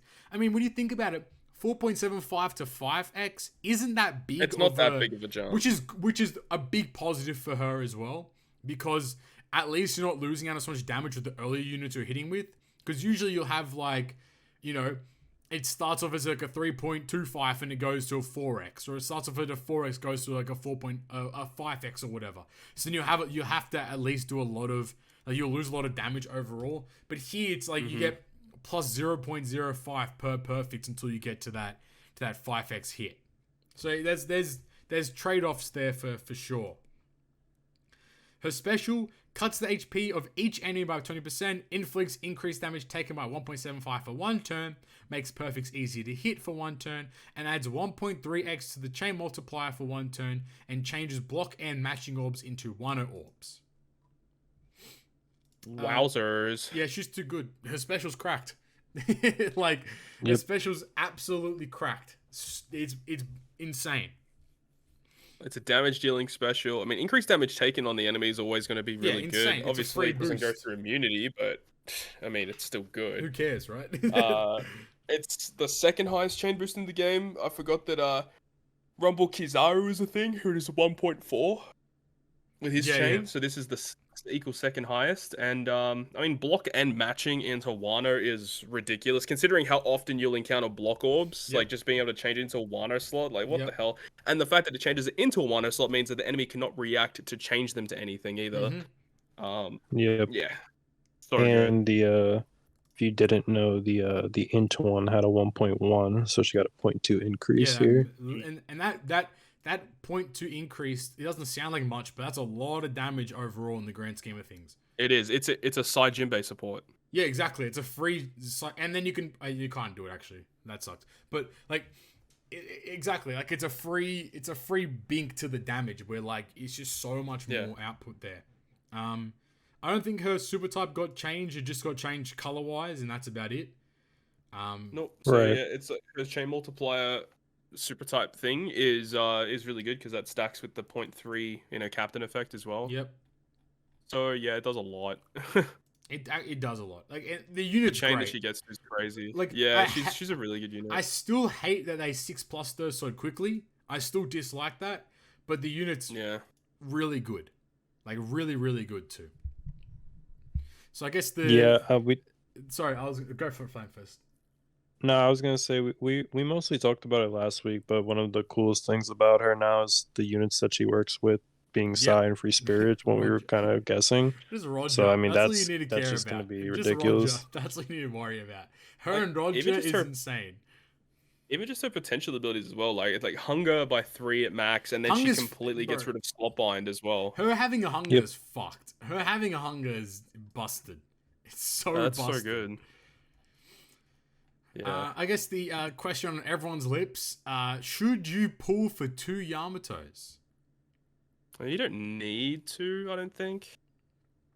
Because we touched. Did we say that it cost 100 ray points last week? I think we might have, but again, it costs 100 ray points for her skull in the ray shop. There are 99 available, at least for this month. I don't know if they'll refresh or not. Yeah, so about that, it looks like that you can only buy 100 of them for 100 ray points each, and it says that will be lasting until like the 27th or the 28th of December. Oh, that's a bit scary. And Roger Odin Sugofest debuted on like the 27th of December last year. That's or very 28th, that's very scary. Right, so it feels like maybe it'll reset for the next Super Sugo that'll come out. Yeah, that's my assumption. If you have the ray points, I mean, you should just buy the skulls anyway. You should buy all 100. Oh yeah, because there's no point not to. Does it only being 100 ray points change the fact that to get 2 copies? I think for the common player, there's no point going for 2 copies. I think for maybe like the people that spend money, there is maybe an argument to go for 2 copies of her. Especially because I wanted to quickly slide into part 4 of the Sugofest. And mind you, I think the part 4 of the Sugofest is insane. If you guys haven't seen part 4 of the JP Sugofest for Yamato, the available legends are 6+ Yamato, 6-star Yamato, Ulti Page 1, Roger Odin, Halloween Mihawk, this Straw Hat Crew legend. So the first time they've reappeared in anything. V2 Christmas Girls. You have Halloween Shanks, Halloween Law. You have Vivi. You have not Vivi. Yeah, you have Vivi, you have Reiju, you have Bonnie, Chopper, Halloween Ace, you have Queen, you have Marco, and then you have Joba, Hancock, blah blah blah blah. It keeps going on from there. Wow. The selected really pool, good legends. Bro, the super selected pool is Yamato, Ulti Page 1, Roger Odin, Halloween Shanks, Law, and Mihawk, the V2 Christmas Girls, and Straw Hat Crew Legend. Mm-hmm. Part 4 is wild. Part 4 is mad. Unfortunately, they had to bait everybody into pull on the other one. Well, yeah, realistically, hardly anyone's going to be actually pulling on it. The issue is, though, is because, they have the Blitz battle before 6+ Yamato comes out. So if you want to... And it's the Pirate Alliance one, too. So if you want to compete in it, you have to have Yamato. So, I guess, my strategy, at least for now, will be pull on Yamato on her part, when she debuts, and then pull on part 4 after Kizuna. That'd be my plan. That's a good point. Yeah, pull for the initial copy, and then if you want to get that additional copy to have 2 versions, you just pull on part 4. Because I guess that's a good way to go about it. By the way, look at what are the legends that are coming out next? King and Queen. Who's the best out of the 2 of them? Queen. Oh, Queen's on the banner. Marco and Whitebeard Shanks. Okay, different story here, but Marco's on the banner. Pretty cool. Bonnie, fantastic legend. Bonnie's on the banner. Vivi, arguably the best strength captain in the game. She's on the banner. Reiju. She's so good in PvP too. Reiju, again, another fantastic int unit. She's on the banner as well. Straw Hat Crew legend. Fuck the Straw Hat Crew Sugofest in November. I'll just pick him up here. Right. And then you have Ulti Page 1. You have 6-star and 6+ Yamato both available on the banner too. You know what I'm saying? This banner is kind of cracked for people that are intending to skip everything. Yeah. If you skip everything until Yamato and these legends are available, like, you're set. Plus, keep in mind, parts 1, 2, and 3 also have all the legends that global players should be skipping from now until Yamato. Which is, like, even on the Oniga Trio units are available in parts 2 and 3. So, like, this banner's, again, it's a pretty shitty banner. There's no discounts. I think there's no discounts. Maybe the first multi is discounted. I can't remember exactly. It's not. But, there you go. It's no discounts, but the legends that are available are insane. And especially for people that are intending to skip all these units that are coming out. Why the fuck not? You just wait for these banners to come out and pull in them. Plus, the Kizuna banner that comes out has Legend Toki, Ace Sabo, Capone Crew. It has Sanji Pudding. All the Kizuna legends are all available there too. So, like, it's going to be an expensive month to gem-wise, but if you're missing a lot of the newer legends, it's better for you to wait for this banner to come out. That's at least my take on it. But I definitely do think that this banner is really insane. I was gonna say earlier, I wonder on Global if it's gonna take 2 weeks for her 6+ to come out. Probably. Good point. I would say it's probably just going to be the same structure of event. I would say the same structure because the 6-star is made for the Blitz battle and the 6+ is made for the Kizuna. I think that's kind of the structure there. And yeah, because the rare recruits that come with Yamato, I don't think they actually work with the 6-star plus. They don't. So they don't. Yeah, you need the rare recruits for, and also the treasure map is only for 6-star Yamato. Because the boosters only work with 6-star, not 6+. So I think there was some event. I can't remember which one it was. There was an event that had both the 6-star and the 6-star plus boosted. So if you had both, you could actually use both probably in some capacity. Kizuna. I can't remember what it was. Probably Kizuna. Yeah, but I'm not 100% on that. And we got a friend joining us now. Nitemare Sweat P, what's going on, dude? Hi, welcome. Woke up from his slumber. You guys must have. Yeah, man, you guys must have forgot. I've been here the whole time. Oh shit, my bad. I haven't looked at it. Hey, Knight's server muted for me, so I don't listen to that guy no more. Exactly, man. It's crazy. What do you think about 6+ Yamato? You know, Psy boob makes sense. Psy? You can call it a Psy boob? I'm done. This guy. I'm done. His name comes in and the first thing you mentioned is Psy boob, dude. I'm done. I'm so weak. Speaking of honkies, though, Halloween legend Boa and Perona. Oh, I lost. Out of nowhere. Like, did you? I don't know, man. Nah, that was out of the blue. I mean, we knew that the batch was going to be Halloween. Yes, correct. We knew that, but we just didn't know what was coming. I mean, last year, right, we had Halloween, Mihawk and Law debut first, and had Shanks for the Kizuna. So we're already starting off this month strong with Boa and Perona. So where are they going from here, right? Did you say Halloween Shanks? Fuck stop. Let's go. But no, you're 100% right, though. Like, they might do the same thing where they release a Kizuna legend that's a Halloween related. Or they do like a literally Halloween theme for every event, for every legend. So like a TM legend Halloween, a Kizuna Halloween, bruh. Like, I wouldn't be against Halloween Kuma. Oh no! Shout out to my boy. Rest in peace, man. Damn. But these units are interesting. Man, I'll tell you, I'm not the biggest fan of these units. They're interesting. Yeah. All right. Let's check these units out real quick. Let's get it. Boa is a quick free spirit shooter captain. She is captain ability boost attack of quick free spirit shooter by 5x, HP by 1.25, and when you receive damage from the enemy and the enemy doesn't have debuff immunity, applies Mirror state to all enemies until 7 hits. Her super type is after 7 turns. That's interesting. And her super type is recovers 15,000 HP, applies 10 hits of Mirror state to all enemies, and changes quick to super quick. Her special is reduces special bind and attack down by 6 turns, adds 1,000 base attack to quick free spirit and shooter characters for 2 turns, locks the multiplier at 3.25 for 2 turns, and if base attack boost is already applied on the crew, extend the duration of base attack boost by 1 turn. It's an interesting kit. I mean, the base attack boosting is really good. I like that. Yes, I agree. I don't have a problem with this unit as a sub.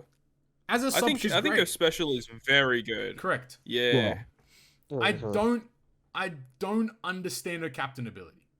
And not it just reminds me a lot of when Bonnie came out, because like when Bonnie came out, like her special's cracked and like you can use her in so many different teams. Yeah. But like as a captain, like only like for Bonnie specifically, you'd only really use her against like mono psi content, because every time you hit with super effective damage, you get a recovery slot. But with this unit, like her captain effect is like it's just attack, HP, and if you get hit, apply Mirror Mirror to the enemy. There's no there's no damage reduction or healing. No matching slots. There's no unique ability about it. I mean, you could say Mirror Mirror is unique, and it is, but it doesn't really help you get through content. At least I don't think it does anyway. I think it's kind of weird. It's like a weird stall mechanic. I'm not a big fan of it. I just think it's super weird. I think you brought it up, but it's kind of odd that they gave Bo all this Mirror Mirror stuff, but they didn't give her like a conditional boost against Mirror Mirror, which I think is a missed out opportunity. Yep. That's probably the biggest thing about it. If there was a huge conditional boost for it's over. This unit's top tier. Oh, dude, this unit's insane. This unit's top tier. Because imagine... It makes B3 Boa better, too. Exactly, because then you have base attack boost, you would have chain lock, you'd have utility, and mind you, the utility in her special is pretty decent. Yeah, it's good. Wait, but the silence is fucked, though, because does she remove silence on herself? She can't, because she's captain. No, as a captain, she doesn't. That's fucked. It's the exact same thing as Bonnie, by the way. Bonnie also removes special blind, doesn't get rid of it as a captain. She's bad. Yeah, so they basically built the unit to be a sub. I mean, look, the 1,000 base attack boost is cracked. For quick shooters and free spirits, like, that's insane. Luffy rubbing his hands. Bro, yeah, But, like, same shit, though. Like, it's just really, really good. 1,000 base attack boost is nutty. Like, it's really powerful. For me, this is what I didn't like. So, I think her captain effect's okay, but I don't like how in her captain effect she has the Mero Mero thing, and then again she also has it again in her super type. Both in which don't go through immunity, which I think is dumb. They should have just had one or let one of them go through immunity. The second thing that's really stupid is that her super type requirement is 7 turns. So stuff like Kizuna, you can't even use her super type if you're running her as captain. Maybe like because Solaris did list it as needs to be tested for clarifications. I don't know if anyone's tested that yet. I think the testing maybe like do preemptives count. Yeah, true. I was hoping there'd be like if they have 7 turns of Mero Mero maybe. Then you could like it would be something else. Then it would make sense for a captain ability to like if you get hit, they get 7 turns of Mero Mero or whatever. Because then you're like, oh, okay. As soon as I get hit, my super type is available for me to use. But it's I agree with Flame. It's such a very odd super type. Yeah, you recover, but maybe you should have recover with overflow, or like there's no orb manip. There's no. Or make her super special the 2 times conditional against Mero Mero. Because then you'd have to get hit, and then like you'd hit them, inflict them the Mero Mero, and then you could use super type to get the because, like it makes sense. Like if her super type was the conditional, it would literally make her as a captain an actual viable option. She's a shit captain. It just doesn't. You'd bring Onigashima Luffy. And you watch, there's gonna be some content that releases soon where if you don't have Boa, you can't win or some shit. Scarp 7.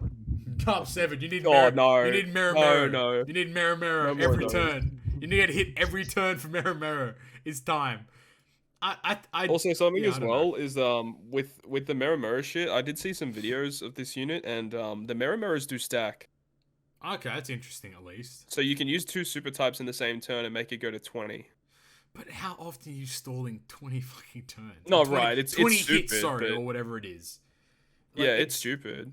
I do think that it's very unfortunate that they didn't have a conditional boost for Mero Mero State. The same way that Mihawk Perona has their own like conditional boosting thing, like the negative conditional boost. No, well, it's funny because Flame mentioned it's weird that like none of the mirror on this unit goes through like immunity. When then you got Perona, which is like, yeah, okay, I'm just gonna apply negative that goes through immunity. Goes through everything. Fuck you. Like. Yeah, it's just dumb. Yeah, and what makes it even more stupid is they literally created a Boa Hancock almost a year ago that is pretty similar to this unit and has the Mirror effect. That Hancock is so good. you like honestly, you can argue that the one that came out a year ago is equal to better than this one. V3 Boa still has probably arguably the best super type. Correct. Still. Exactly. Yeah, like, that's dumb. I don't know. It's a very... I definitely do see that this unit was made to be a sub, but I don't like that... I don't like that methodology of thinking about a legend overall, that they're made to be a sub. That doesn't really sit well with me. I will say, though, compared to the one that came out last year, this one's definitely better Mero captain, because the V3... That one has no HP. Like that one has like 20,000 HP. So like when you're stalling, that's awful. Captain. Don't you dare start coining the term. The Mero captain. Hey boys, going to the Mero meta. You know what I'm saying? Yeah, but I mean, 1.25 HP. That's what I'm that's saying. bare minimum. But I mean, it's better than running like 20,000 lead. You know? Exactly. That's true. Very weird. But her. I want to pick up. Go for it. What you were saying earlier, Papi. You were saying you didn't like them making legends that are like sub base. Yeah. Well, think of it like this: sub Consi. All right, I'll stop. This fucking guy. For like 2 seconds, I thought you were gonna say something. I thought he was gonna say something serious. Knight has come in and said Cyboob and sub Consi. Hey, V3 Bo is Cyboob too. That's what I'm saying. She's like quick boob now as well. I don't know. It's on, dude. Her special animation is fucking so dumb, dude. Oh my god, dude. They're really in the bait mode. That's the redeeming quality of these units. As much as like you do or don't like them, one thing that everyone can agree on is the artwork is great, the ink effect looks great, and the special animations are really awesome. So cracking. Yeah, Perona's ink effect is one of the best for sure. Alright, but then let's get into her rumble ability, which I think is where she shines the most. Oh, her rumble's not bad, yeah. I don't know what her CT is 27. Okay, so her CT is 27. So at the start of the battle for 40 seconds, rewinds 25% of enemies' special CT in a large range. After 40 seconds from the start of battle, quick defense up level 5, and for 20 seconds, and recovers 5 times HP to ally with the lowest HP. 27 CT, really good special there. And her ability is crew recovery up level 5, quick speed up level 6, and each time she recovers HP for 5 times, quick special CT charge up level 1. Cracked. That's insane. Like I love that she gives the crew like the thing is we've never had that many characters in Rumble that are focused on recovery that have been actually good. Like can you name them? Like Otama was good. Yep. Like Shirahoshi V1 maybe. Any Shirahoshi unit was good at recovery. Right. Corazon. This arguably. Unit it's so good. Like this character always gives level 5 recovery out, and then she does 5 times recovery, but it is only to one member with the lowest HP, so it's a bit hit or miss with that. Yeah. But like her special's only really good in the first 40 seconds, I guess. So you definitely want her on the front line for sure. But run the math real quick. Her special, here we go. Now get your big brains in mode in. Her special is 5 times recovery. Her ability, every time she recovers HP, you know, you're going to bink some CT charge up time. What does Quick have? It has 2 haste units. That being Magellan and Luffy. If they haste Boa, you're going to get to a level 5 CT charge rate up in absolutely no time at all. Quick is busted again. One thing I do want to know is that her pattern in Rumble is normal attack, then a medium range heal, then a power attack, and then a level 2 small range heal. Do her heals in her Rumble pattern count for the CT increase? That's interesting. That's a if good it does, this unit is freaking crazy. If it does, it's over because you're gonna get through and you're gonna easily get to level 5 CT charge up in no time. Then, so and this is crazy. Her like it says level 2 medium range heal as her second pattern. That's a lot. So does that mean like it heals around her? Yeah, as well. And medium range like is good. Like it's very good. I would really like to see this unit in action. Well, for the quick team, it's very strong. Because like even if you don't run the Luffy, like you still have a Kaino, you still have Magellan, you still have Shiryu. The Rumble Shiryu, isn't he CT increase for quick? I believe so as well. So like you're gonna have some mad CT boosting, and units like Kaido and the Kaino are binking damage for quick as well. So like it's a lot.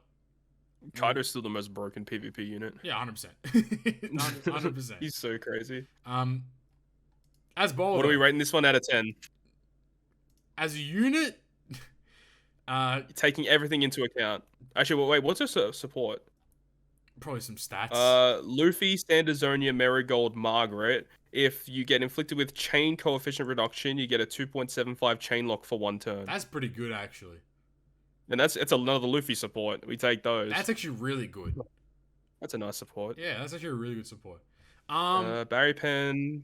And she has hunger. Oh my god. Oh yeah, okay, this is fine. I actually completely forgot about this. One other thing I don't like about the unit is that she's only a 2-turn 3.5 chain locker. Like I don't get why she wasn't a 3-turn. It's because you're supposed to use Perona to extend it. Yeah, it's stupid. Yeah, but yeah, you know. I hate it when they build one legend around. Oh, you make sure you have this other legend to make it better. It's like they did the hybrids, man. King and Queen mechanic, dude. It's the hybrid meta. We're in the hybrid meta, man. So annoying. Out of 10. How 7.5. I was gonna say 7.5 for me as well. I'll go be a bit kind because it's Boa. I'll say 8. Night. 5. 8.5. I said 7.5. Okay, good. I think you said 8.5. Okay. I was like, this guy's fucked. This guy is lost it. All right. She's not awful, but you'd rather use a lot of other characters. Now, the best legend in the game, because it's Perona. Anyway. Oh, chill. 6, Let's go. Perona, Int Free Spirit Shooter. Her art is actually like... Her whole shebang is... She got the hongies hanging out. She got the fucking zabongos, bro. Anyway, her captain ability. Boost attack with Int, Free Spirit, and Shooters... and shooter by 4x, ATO 1.3, boost attack against enemies with negative debuff by 1.3, boost attack against poison enemies, delay enemies, or enemies with reduced defense by 1.25. The conditional boost does not stack, and 1.3 attack against enemies with negative is prioritized. Dude, imagine if it did stack. If it's stacked, this unit's the best legend in the game. Like, you could just use 6+ Usopp, and then use her, like, negative effect, and you get, like, both stacks. Yeah, it's over. Guaranteed. Like, this unit's the best legend in the game. Oh my god. Her super type is when any special is activated twice. I think it's the first time we've seen that, or something along those lines. And her super type ability is applies negative to all enemies that ignores debuff immunity for 10 turns, and changes all colored orbs into matching and changes into super int. And her special is changes badly matching empty block bomb recovery tandem and G into matching, boost the attack against enemies with poison, reduced defense, delay, or negative state by 2 times for 3 turns, locks chain multiplier by 3.25 for 3 turns. When crew's HP is 80% or less, applies negative state to enemies that ignores debuff immunity, and when crew lock is applied to the when chain lock, yeah. When chain lock is applied to the crew, increases chain lock multiplier by 0.5 and extends the chain lock by 1 turn. You can definitely see where Bandai put their effort. Yeah, where they spent their resources. Because they said Boa will sell because it's Boa, but they said Perona will sell because she's a good legend. I don't even know if she's a good legend though. What do you guys think? There's a lot in that special to digest there. So let's crack out the captain ability first. 4x captain and 1.3x HP and then a 1.3 stacked boost on top of that. I hate that it's a flat 4x. Like I really hate that. Yeah, her captain effect is ass, to be honest. At max it gets to 5.2 if you get the negative debuff and the captain. So like I think that's probably like the highest captain. Yeah, it's 5.2, but like if it did stack with the other one as well, it would be a 6.5 captain. Okay, that's fucked. They can't do that yet.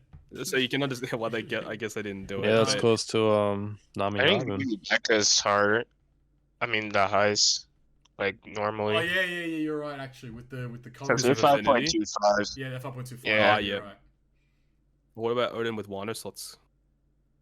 Yamato with Wano slots. I think the same thing. Oh, true. Yeah, true. Anything with Wano. But in terms, I guess base multiply if you count for everything. True. But yeah. I don't like the 4X, I think man. she's. Yeah, she's fine, but again, it's another situation of you just rather use a better captain. That's like there's always... so many int legends that are like another really int super type, right? Get 6-star Yamato. What are you doing? Just run 6-star Yamato. Good to go. Oh well, that's a good point. Yeah, you'd rather use that as a captain at this point. Or you hypothetically, or I don't know. And then it says if your HP is 80% or below, for that special anyway, to get the negative effect. Like that's weird. Like why 80%? Like what's the significance of that? I don't get it. No idea. I will say though, one redeeming factor for using her as a captain is, unlike Boa, you actually have a usable super type effect. Yeah, her super type's actually pretty decent. Pretty easy to fulfill too. Yeah, 2 specials, and then you ignoring immunity and inflicting negative for 10 turns. That's a lot. Well, the thing about her super type effect that makes her really good compared to a lot of other super type legends is her super type ability is something that could be useful in literally every mission. Yeah. Changes all colored orbs. It's a full border matching spots too. All colored orbs into matching, and then if you don't have that, her special changes all the other orbs into matching. So like you cover basically every possible outcome in terms of getting orbs. And also, unlike Boa, she is a 3-turn chain locker. Yeah, herself she's a 3-turn chain locker. Boost for 3 turns. Yeah, she's like 3-turn chain lock, but if you've already got one active, we'll extend it and make it bigger. And make it a 4-point, and make it bigger. Exactly. Like that's... We can make Shanks Crew a 4x chain for 4 turns. That's fun. Jeez, you already made me bigger. What? Oh my god, this guy. This motherfucker's come in and said 3 things, bro. Wildin'. I don't know, like her kit. You have basically full border matching orbs either way. You have a 2-turn conditional, but it covers all levels of conditionals, which is really interesting. Wait, hang on. I just read like the last bit. So, we'll get back to the conditional thing. But it adds 0.5 to the chain, but then it increases the duration of chain boundary. Does that make like 1 or law, for example, a 3 times chain boundary instead of 2.5? It would. That's nuts, dude.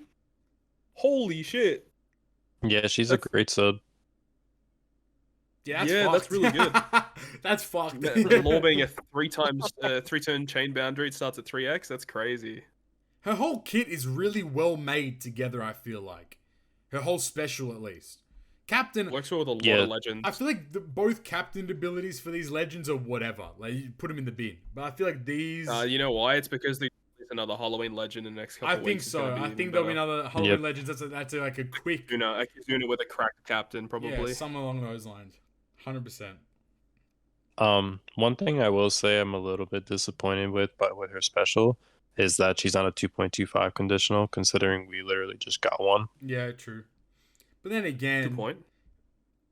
Then again, she's a conditional to basically everything, which is kind of cool in a sense. Because if content, for example, has like delay immunity and something and poison immunity, okay, I can kind of get a 2x conditional with defense down or something like that. Like yeah, that is the thing as well. It is a guaranteed conditional. You get the chain lock, which is kind of nice, or if you can use a better chain lock and make it even bigger. But also, if you are using her as a captain, like hypothetically, I'm just thinking Kizuna, for example, because the guaranteed conditional on Kizuna is pretty freaking useful. Yeah. And then you can have her be a 5.2 captain as well. Mm-hmm. Like that's hard to top in a Kizuna, honestly. Yeah. Oh, I didn't even think about this. Low key, V3 Kata is now dead. Because you could just use her instead to get the conditional. Correct. That's pretty true. Yeah. Feels bad for Katakuri. He needs a new legend. Yeah, because... Alright. I'm stopping that now. No.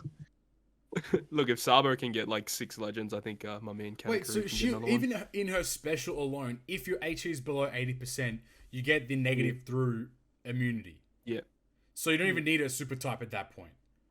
Nope. Yeah, she's fucked. Honestly, I like that they added that because, again, like if you're not running her as captain, like you still have the chance to get it.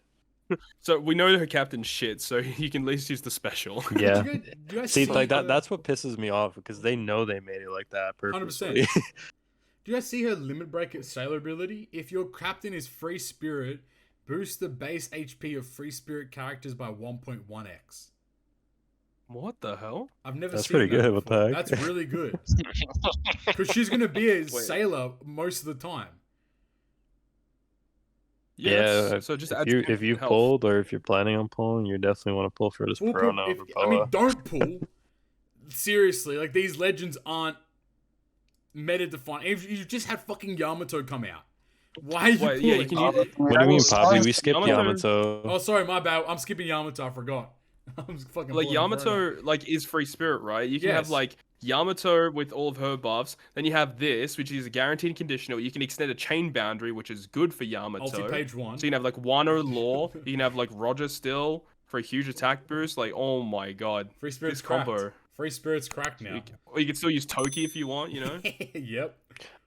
Bro, Yo, what the hell? Perona on the Strong World Ace team. Yo, dude. Let's go. She's gonna Yo, I got that Strong World Ace Legend video coming out this weekend. It's time. Dude. Did you die? No, I fought a training forest. Oh fuck! He did a training. You know it's serious when Todd did a training forest, bro. Todd never does training forest, so you know this video is serious. I used to go, man. Alright, her Pipe Rumble abilities, we'll get into them real quick. Inflicts attack down level 15 to enemy with the highest attack for 20 seconds. Applies defense down to level 15 to the enemy with the highest defense for 20 seconds. Applies speed down level 15 to the enemy with the highest speed for 20 seconds. And recovers 2.5 times recovery to int allies. 30 CT all int on allies. So it's not a range. It's like all int characters get it. Get a recovery. And then Rumble ability is int attack at level 5, HP at level 5, defense at level 3. So pretty standard there. Oh man, that passive's great. Yeah, it's a very good passive. That's a really cool special. Like, I don't know how useful it's going to be, or if she, like, slots into the int team that well, but that's a really cool on a special. defensive team. Yeah, I agree. Defensive int would be better. Like this Moria Yamato. Yeah, that's annoying as fuck. That already just sounds annoying. And, like, Smoker, you can use Rumble Smoker still. Like, yeah that's going to be an annoying team to fight. Yep. Just avoid all Yamatos from PvP from now on. This is good. So, what do we rate Perona? Perona's like a 12 out of 10, bro. I gotta kick it to you real quick. Wait, what's her support? Let's go. Oh, yuck! No. Her support is stats. Oh, ew. Alright, she's 4 out of 10. 12% stats to free spirit. Bro, why did they do this to Perona? No! Did I say 12 out of 10? Like, every legend from here on out has had, like, a crazy support. And then this unit's like, oh, here's some stats, bro. Let's go. Wait, to what unit is it? Free spirit, 12% stats. Oh, I'm weak. It's the stats are decent, but, like, we don't need that. They could have given her, like... They could have given her anything. They could have given her, like, orb manip. They could have given her negative state. That would have been pretty cool in a support. Or, like, orb change or something. Orb change, yeah. Could have done heaps of shit. I don't know. I think this unit's like an 8.5, probably. I think it's better than Boa, but I don't think this unit is like meta defining at all in the slightest. I'd rate it 8.6. Oh, I think I'm gonna give her a 9, a little boost because she's Perona. But I feel like this unit's gonna be really similar to Toki. Yeah, it's gonna be very useful and a lot more pieces of content than people would think. Yeah. Night. I'm gonna flip what Todd said and give her an 8-9. Ooh, let's go. I'd give her a 6-9. I had to. Oh shit! Hold on. I had to bro, Night was on that though. I had to think for a second. I was like, "What do you mean by flip 8.6 to 8.9?" I was like, "Oh shit! You flip a 6, it turns into a 9." Yes, Night is not got the big brain. Hold on, yes sir. Yes sir. I'm off today. My guy had a 16-hour nap. He's ready to roll. The rare recruits, anything to talk about? Rare recruit Shirahoshi changes own orb to rainbow, changes adjacent orbs to matching. That's really weird. Reduces paralysis and burn by 5 turns and boosts the orb effect of free spirit and striker by 2 turns. And then the Bonnie is reduces defense of all enemies by 100% for 1 turn. Reduces bind and despair by 5 turns. Recovers 4,000 HP at the end of each turn for 5 turns. That's really good. And your crew has, if your crew has bind, boost attack of free spirit and fighter characters by 2.25x of 1 turn. Boosted by 1.75 otherwise. That's kind of good. Bonnie's not that bad. I think they're fine. They're just so cute. I think Shirahoshi once again is shit. not a lot of good Shirahoshis come through. Shirahoshi. That's it in terms of the legends. I will say I am kind of sad that they literally didn't even give Brooke a costume. They just gave him his time skip outfit. Yeah, the point farming Brooke is kind of underwhelming. It's kind of annoying. Yeah, I was hoping that Brooke would get a legend in this Halloween month, but no, they relegated into a free-to-play character. Never again. No more Straw Hat Legends. Period. They already made Straw Hat Crew. There's no more. The free-to-play Brooke has a health-reducing special, so you use that with, like, the Perona to get the guaranteed special. Yeah, I hate this shit. Thingy. If HP is above 61% at the start of the turn, reduces current HP by 60%. But shut up talking to me, bro. Like, and then it gives him a max special. Yeah, you can bink it so again. It's like Kid. It's better Kid. Don't even pull for Kid. Just get Brooke. Easy money. All right. That's cool actually, because you're able to get a 1.75 attack and or boost slash from free spirit when you use his special twice in the same turn. Yeah, it's interesting. It's interesting. Jumping on to the next topic, more units. Surprise, surprise. PvP Smoothie and Streusen. I haven't even looked at these units. They're both Psi. So once again, Psi getting stacked PvP wise. Smoothie is on a 20-second. I don't know if it's I don't think it's 20 CT. 28. Yeah, 28. 28 CT. Her special is a 2.5 times character attack and damage to 3 enemies, and she heals 600 HP to herself periodically for 20 seconds. And her ability is Psi allies level 7 attacker, level 1 CT charge rate up. And Streusen is level 5 defense down to 3 enemies and for 15 seconds. And Psi allies level 6 attack up for 15 seconds. And level 3 defense up for 15 seconds. And Psi allies level 5 speed up, level 3 defense up for his ability. Nah, I don't like Streusen. Streusen's just... If Streusen had CT increase with his passive, that would have been so nice. I feel like Toy Soldier Rebecca is just a better Streusen. Ooh, sorry, he is a Psi unit. Yeah, that's what I'm saying. The Psi teams have kind of got a lot of support. Yeah, because he's a Psi slasher, so you can have Kizaru and you can have Wano Law both have CT reduction for this unit. So you can kind of cycle this like that. It's kind of interesting, I guess. Yeah. I think that's it for all the main news. In other news, did I miss anything real quick?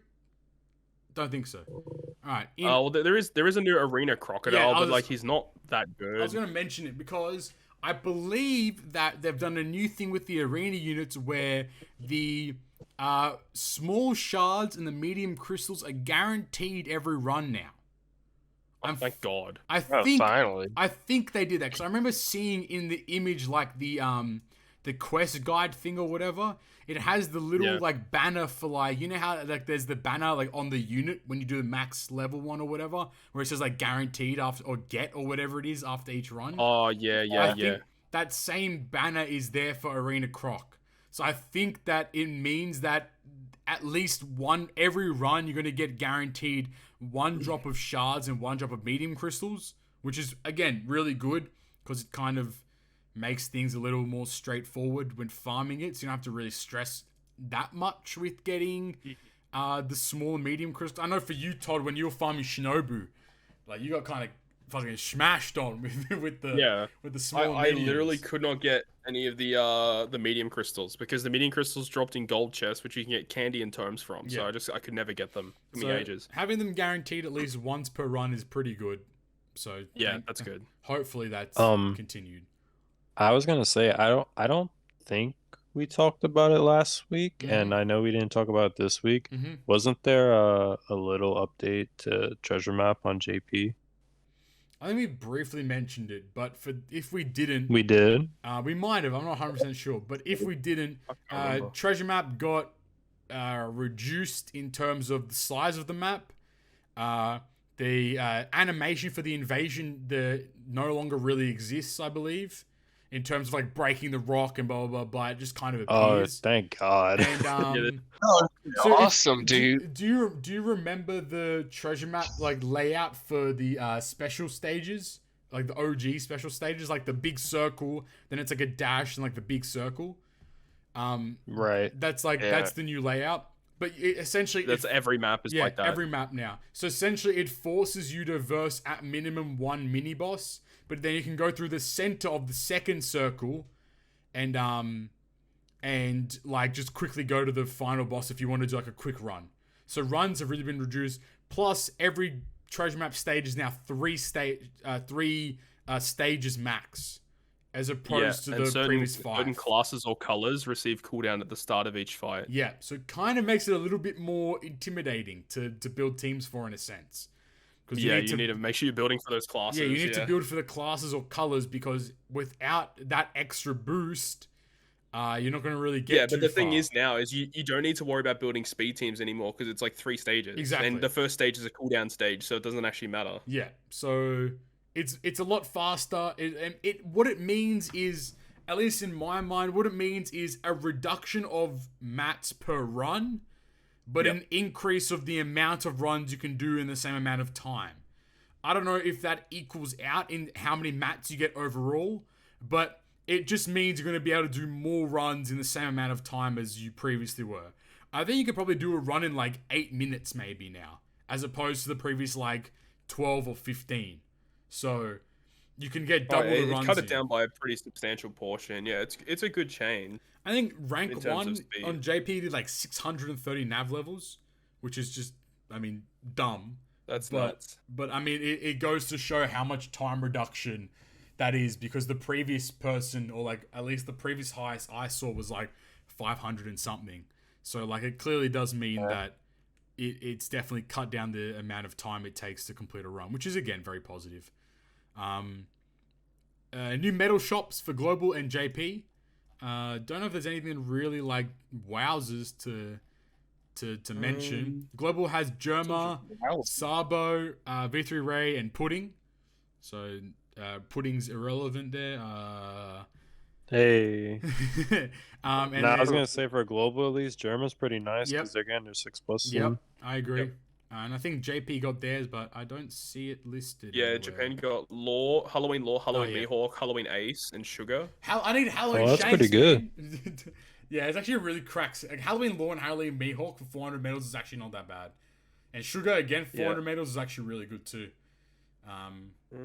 Anyone else in there that's kind of good? I mean, Tazora for 250 is okay. Yeah. We're at Zephy for 250 is not bad. We're at Zephy for 250, dude. Bro, Let's come back when the movie legends get a 6+. So that actually probably won't matter because that'll be shit. That's about it though. JP is getting Sai Makino in the Ray shop. Oh yes. Which is just a spit in the face to global players that got her pulling for Shanks crew. So and she cost about time they got it. 3,000 Ray points, so not that bad. But on the same note, Global just got custard. Custard's available in the global Ray shop, so make sure you pick her 7,500 for 7,500 points per copy. So. Yep. Jesus. I did it this morning. You have to get 6 copies. I was like, oh fuck, man, that's a lot of Ray points for this unit. But yeah, that is what the heck. Yeah, it's a lot. And then the creme de la creme, the skill books for this month on JP are Germa and Pudding. So potentially we get a 6+ Pudding coming up very soon. And you know what? It makes a lot of sense that 6+ Pudding could be a thing, purely because we got Streusen and Smoothie as PvP legends. Or PvP characters, That's a good... I think, isn't the current PvP Oven? Yeah, so it makes a lot of sense that Pudding will get a 6+ this month. Which means that we're going to get Halloween Katakuri. And then Halloween Katakuri is going to be a Psy legend, and then Pudding will be a Psy 6+. Just going to put it out there. Or quick, so it works with Boa. True, that could be too. Then again, she's a shooter, so she can work with either way. My boys are shooters, bro. Like, what would they really do to Pudding to make her better? Her captain. You're right. Well, what could they do to make her better? Yeah, She's already delete her from the game. Oh my god. What they need to do, they need to give her the Halloween Ace effect of resisting special bind and special reverse as a captain, or that'd be broken. Her captain, if it gets buffed, she could become like a very strong, give her the Roger effect so that she resists the red Haki effect once, so that you can keep the stored special. Because her whole special in itself is very good. But no, that's the thing. Like the problem with units, and when they 6+, they never fix the problem of the unit. Correct. They just they're just gonna buff the captain a little bit, and then maybe they won't touch lock the special. orbs after they use the special. Yeah, maybe lock orbs like that. But they won't touch the special. Yeah. I don't see it. Nah, what they gotta do is they gotta make it so she can store 2 buffs. Okay, relax. Dude, that would be so good. She'd actually be the best legend of the game. Straight up with you, not even fucking about. Like, that's crack. Yo. Relax talking to me. I think we can go with the more popular opinion though. The 6+ pudding is bait for me to come back. Correct. So see, Flame will be making a video when 6+ pudding drops on Global. Keep your eyes. I will definitely make a video about that. Can't wait for her to be mediocre and Flame to just rip into her for 15 minutes. Oh yeah, I'll still have a little bias though. That's about it though for content. Somehow we still managed 2 hours of chatting, but we did it. From everyone's favorite segment into everyone's actual favorite segments, the Q&A. As usual, if you have any questions, send them through to us at GGP Podcast on Twitter or via our YouTube community tab. First question from Christy at LittleBobo2626. Her question is, who's guilty of pulling their Kizuna tickets right now during the podcast? And also, why do you think Ash releases his best Pokemon but keeps the rat? Yeah, I've been using tickets the whole time. I haven't been. I'll kick it to you. Well, you're a fool. Correct. But yeah, why do you think Ash releases his best mons? Ash is fucking trash, dude. He's literally like the worst trainer. Like the Pokemon anime, I hate the Pokemon anime so much, literally just because of Ash. Yeah, I agree. He's such an asshole, dude. He sucks as a trainer. He's got nothing on Gary, dude. Bro, Gary had a convertible, 6 bitches, and 10 badges. Fuck is you talking about, bro? Pussy Patrol. That's what I'm saying. Her question just reminded me of the Butterfree scene. Yeah, come on, dog. Well, that one makes sense. That's fine. The whole Charizard saga too. Yeah, see, even Charizard didn't want anything to do with Ash. He knew that dude was a bitch. But then he goes to fucking Unova and gets binked by level 5 Snivy. Pikachu may be like level 300 right now. Bro, his Greninja lost to Charizard. Ash is actually garbage. Ash is trash, bro. That guy fucking sucks. That's Ash Greninja too. That shit is broken. Ash Greninja is so powerful. He lost to Megazord. Come on, dog. So trash, dude. That guy fucking sucks. It makes me mad just thinking about it. Alright. At Depress Ooh, I don't want to say that ever again, asks, what's some uncommon food that you really enjoy but is never talked about? Oh, I got a good one for this. Go for it. I love mushrooms. Oh, that's interesting. Yeah, mushrooms are lit. I'm not a mushroom boy. I'm a Kikatsu.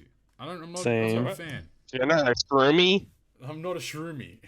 You're not a funky? No. You're not a fun guy? I'm definitely not a fun guy. That's not everything.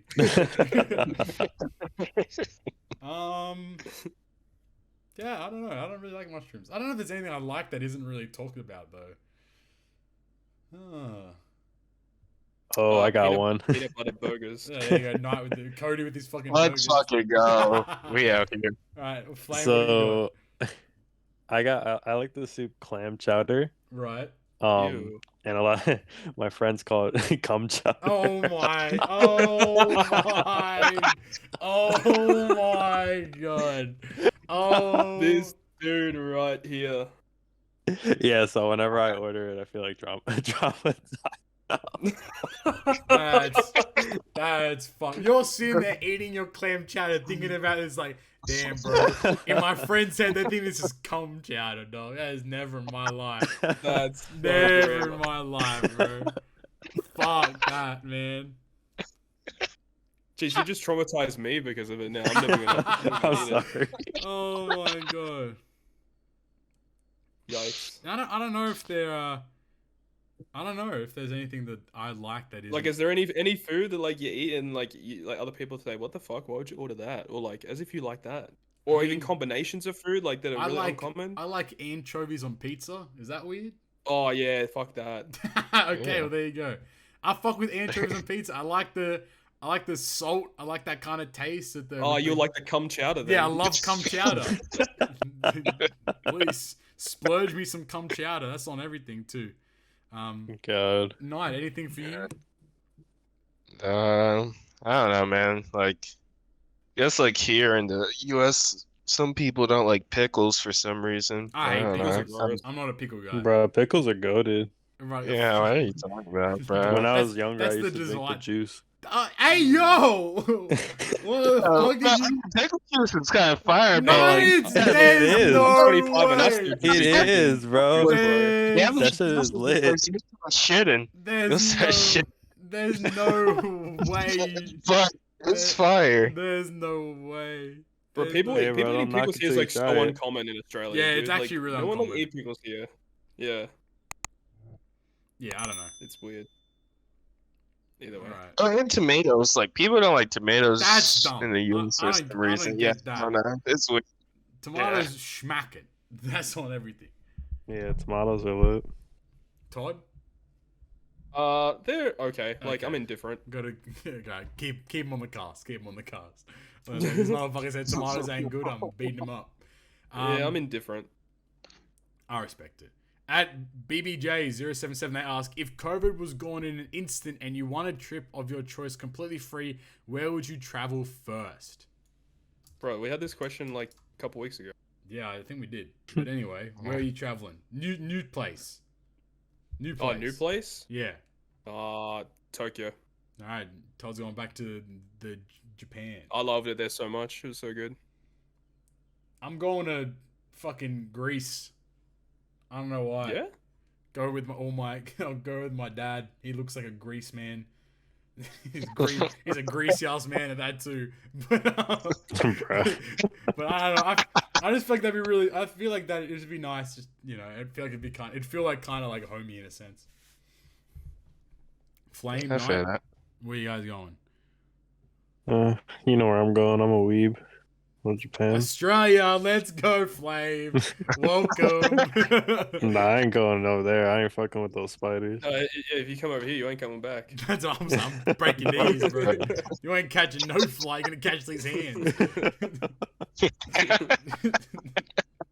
And Night, where are you going? It's a one-way trip.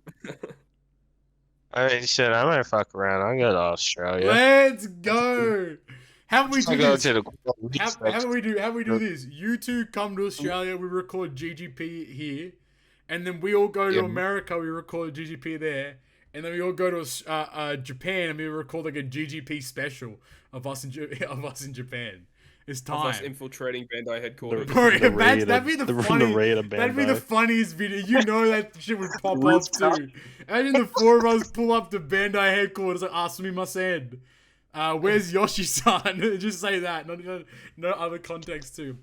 Oh, we didn't mention it. I didn't write it down, but JP has an assistant producer that's level fucking 117. He's trash. Oh yeah, and his favorite characters are Robin, Boa, and someone else. This guy fucking he's down bad, bro. It was really cool though. The whole JP thing they posted on Twitter though. Yeah, what is it? It's like a rookie series. It's like a begin. They basically stripped your video series, more or less. Your beginner's guide stuff. I'm right here, man. But hit me up. But it's pretty cool though, because like the first little topic was about supports, and they just had like 4 images that were like, what are supports and what do they do and how to get them and how to use them, kind of stuff. So it's interesting that they're going with this whole like, I guess in a sense they're teaching the new producer how to play the game. But also, like, it's going to be, like, education for people that are maybe, like, still new to the game, too, on the Japanese side. So, like, I think it's pretty interesting, there. But it's also... Who would have thought that Yoshi's favorite character was Hannibal? Yeah, it makes sense. It makes sense. I don't know why. It makes sense. So, expect a Hannibal legend at some point. Guy's a fucking prison guardian of good content. Anyway, at ARF9, they ask, is Flame going to return if 6+ pudding drops on Global? Yes. That's the easiest question of my life. I would like to say yes, but he's not going to return, but won't. you know there's going to be content. As free. Yeah, I'll drop a content. You know, somebody swing me an account. I'll make I'll a give you video my for account. you. I'll give you my account. Fuck, you can have it. Oh wait, no, I just re-download my shit. Bro, you're dumb. This guy. At Vince Smoke, he asks, fuck that guy too, by the way. Let's start a new thing. Whenever Vince Smoke asks a question, fuck Vince Smoke. Hashtag Barry. Hashtag Barry. What's your thought on the zombie kata meta delaying teams using last Kizuna, like it or not? I think we kind of wrapped it up, but I don't know. We covered that. You skipped a couple questions too, by the way. Did I? I probably just deleted them all. I'm dumb. Oh yeah, you did. I was just like deleting them. See you later. Okay, well, yeah, Vince Smoke. Yeah, we don't like it. Fuck that. Yeah, we covered that. Yeah, the category shit was annoying. At Kisa, that's my guy right there. Do you think with the copy paste treatment with some of the Kizuna rewards is what we have to look forward to, with everything moving forward, Sugo banners, other ranking events, etc.? Yes, actually. Yep. Probably, especially since the last couple of banners have literally been copy pastes. I think that just anticipate everything to be the exact same. I mean, it might change, but just anticipate everything to be the exact same. And if it's made better, that's a positive. If it's made worse, that's kind of fucked. That's kind of fucked. But oh my god, surely not. Surely not. At Doom1491, they ask, is Marco in the top 3 of ink effects? No, don't think so. I don't even know what his looks like. It's just like the blue. Terrible. It's like the blue flame just like kind of sparks up a little bit. I think. I don't think it's anything insane. Perona is the number 1 now. That's on everything. Moria, shout out to Moria. Yeah, Moria's still fucking sick, bro. Moria's is tight. There's actually a lot of good ones. I rate Law, Super Type Law, not Super Type Law. Sorry, Last Tap Law. I actually really like his. Oh yeah, that one's sick. Yeah, that one's nice. Don't you like Shut up, Roger? I mean 6+ Yamato. Oh shit, we did. Yeah, 6+ Yamato is actually really good too. Yeah, Yamato's one's alright. Yeah, I like it too. I think they could have done a lot more with it, but it's still pretty cool for what they did. At Octohaven, they ask, do you prefer to use gimmicky legends or basic straight to the point legends? Have you guys ever thought of making a Patreon? Love the podcast, been a listener since day one. All right, do you guys like using gimmicky or basic straightforward? It depends on the situation. If I'm farming content, I'm using straightforward shit. Correct. Yeah, I agree. Yeah. But if I'm like making stuff for a video, like where I need like multiple teams to clear content, I'll use a gimmicky legends just to see if it works. I hate gimmicky legends. I hate all this bullshit. Do this and do that. Oh, hang on. How far do we classify gimmicky legends? That's actually a really good point. Like Sugar and Perona. Yeah, I talked to Octo, and like he likes the Perona, right. So that's why he was like asking about it. Okay. I wouldn't say Perona's that gimmicky though. I don't know, like, I guess because her, like, boost is reliant on, like, a conditional boost to occur. Conditional, yeah. I don't know if that's that, I feel like we've had more gimmicky legends where it's like, I mean, like, I would personally say that, like, shit like fucking V2 Kuzan's gimmicky as fuck, where you have to hit, like, side quick or some shit. Yeah, that's trash. That shit's dick. Like, that shit I don't like. Anything... Most of the recently released characters are not gimmicky, yeah, I would say. I think Reiju was almost classified as gimmicky. I would say Reiju's the most gimmicky legend. Like, that shit, I don't like Reiju shit. I don't like her kit. I would consider this straightforward. Vivi uses boosty attack of strength, blah, blah, blah, 5x, and whatever. Right, but then on the other end... I don't like how literally every legend releasing now... I mean, like, it's fantastic because it gives you options, but I don't like how every legend releasing now is like color, class. Like, at least do something different within those boundaries as well. But I mean, it's all right in the sense because it still kind of covers 3 different variants of the character. So it has its goods and bads there. All right, here's another one. Is Super Type Kaido classified as gimmicky? Super Type Kaido. What is Kaido's captain? The blue one. When he takes damage and then he does his special. I don't know. Is that gimmicky? Oh no, it's like a bit of both. Well, then, yeah, I don't think he's straightforward. Arguably, then Versakaino is as well. Same shit, right? Take damage, get the burn. I don't know. Like Law, I wouldn't really say like super type Laws like the Halloween. Yeah, the Halloween one.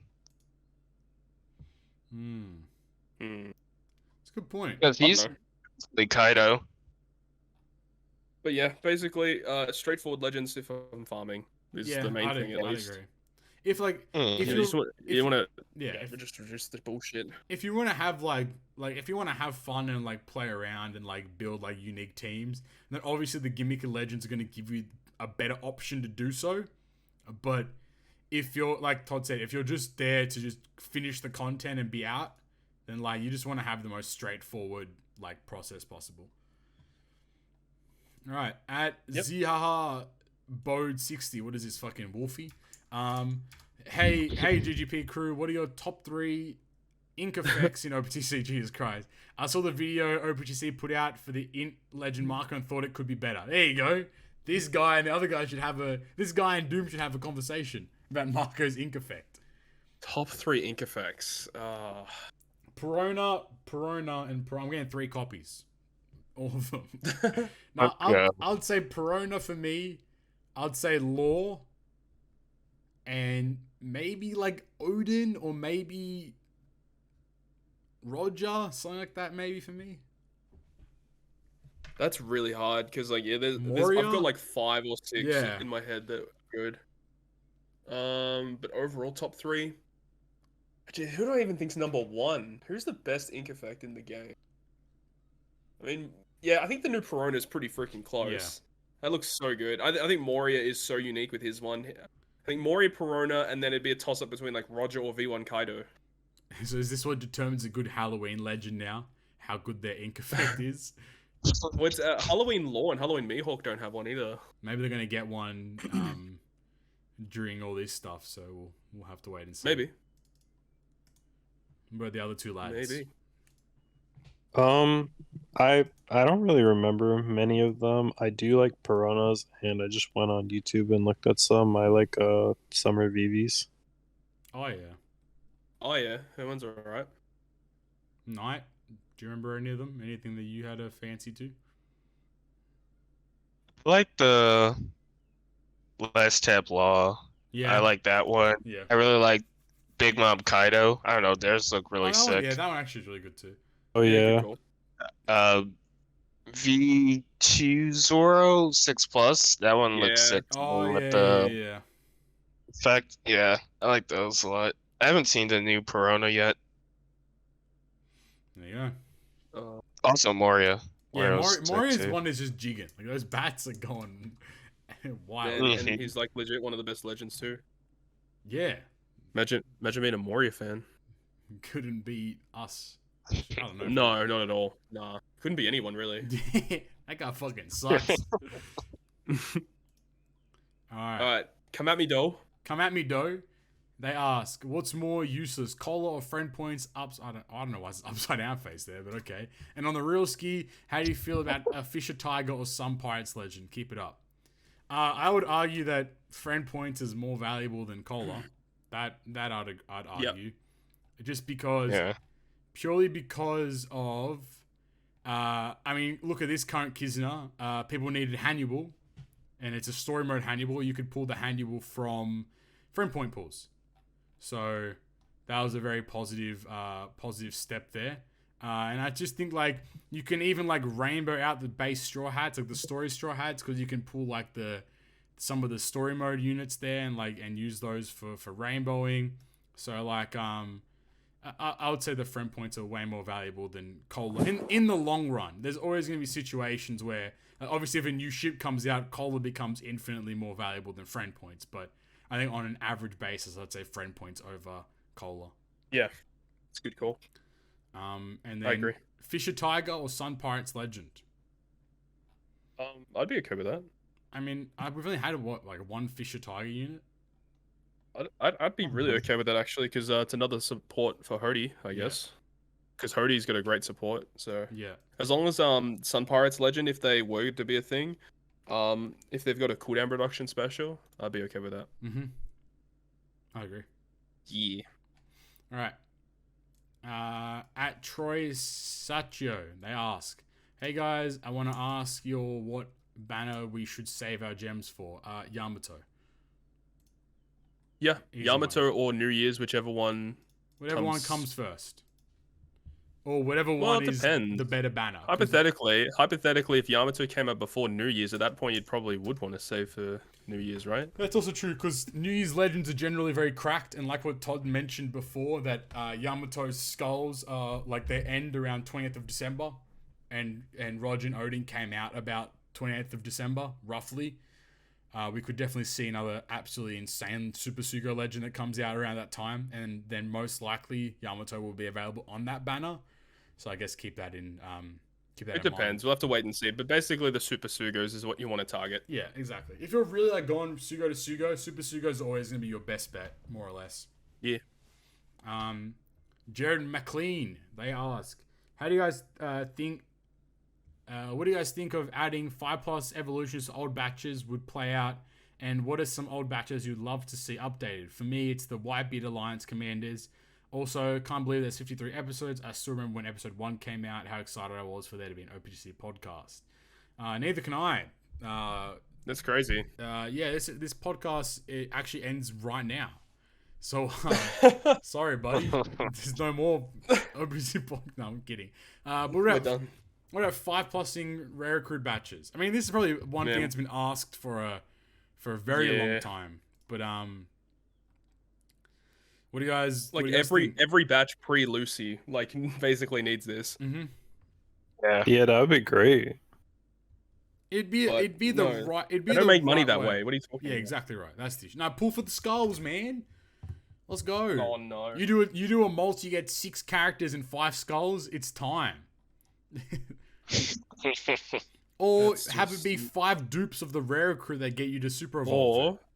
Or use Sugo medals to buy them. Hey, hold on. This guy's thinking. He's got his thinking cap on. Yeah. Could be a way to kind of make money off of it. Someone say, "Sue, what the fuck are they?" What the fuck is a Sugo It could be a way to make money in an offset way, because you don't buy Sugo medals, but you have to do pulls to get Sugo medals. So people may be incentivized to do more pulls to get medals to buy skulls to super over their characters, make them better. Yeah, I think that could work. There you go. But again, this is something that a lot of people have asked for a really long time. Yep. Ever since the introduction of Super Evolution to 5-star characters, we've been wanting these older batches to get buffs, and they just never got them. Yeah, exactly right. Yeah. Wait, I have to clarify something. Are you trying to say that Migos is coming to OPTC? You said Offset. Let's go. Bruh, it's time, dude. Side Let's go. Migos. Let's go. This guy is out of pocket. He's on some shit today. But fucking legend takeoff. Let's go, bro.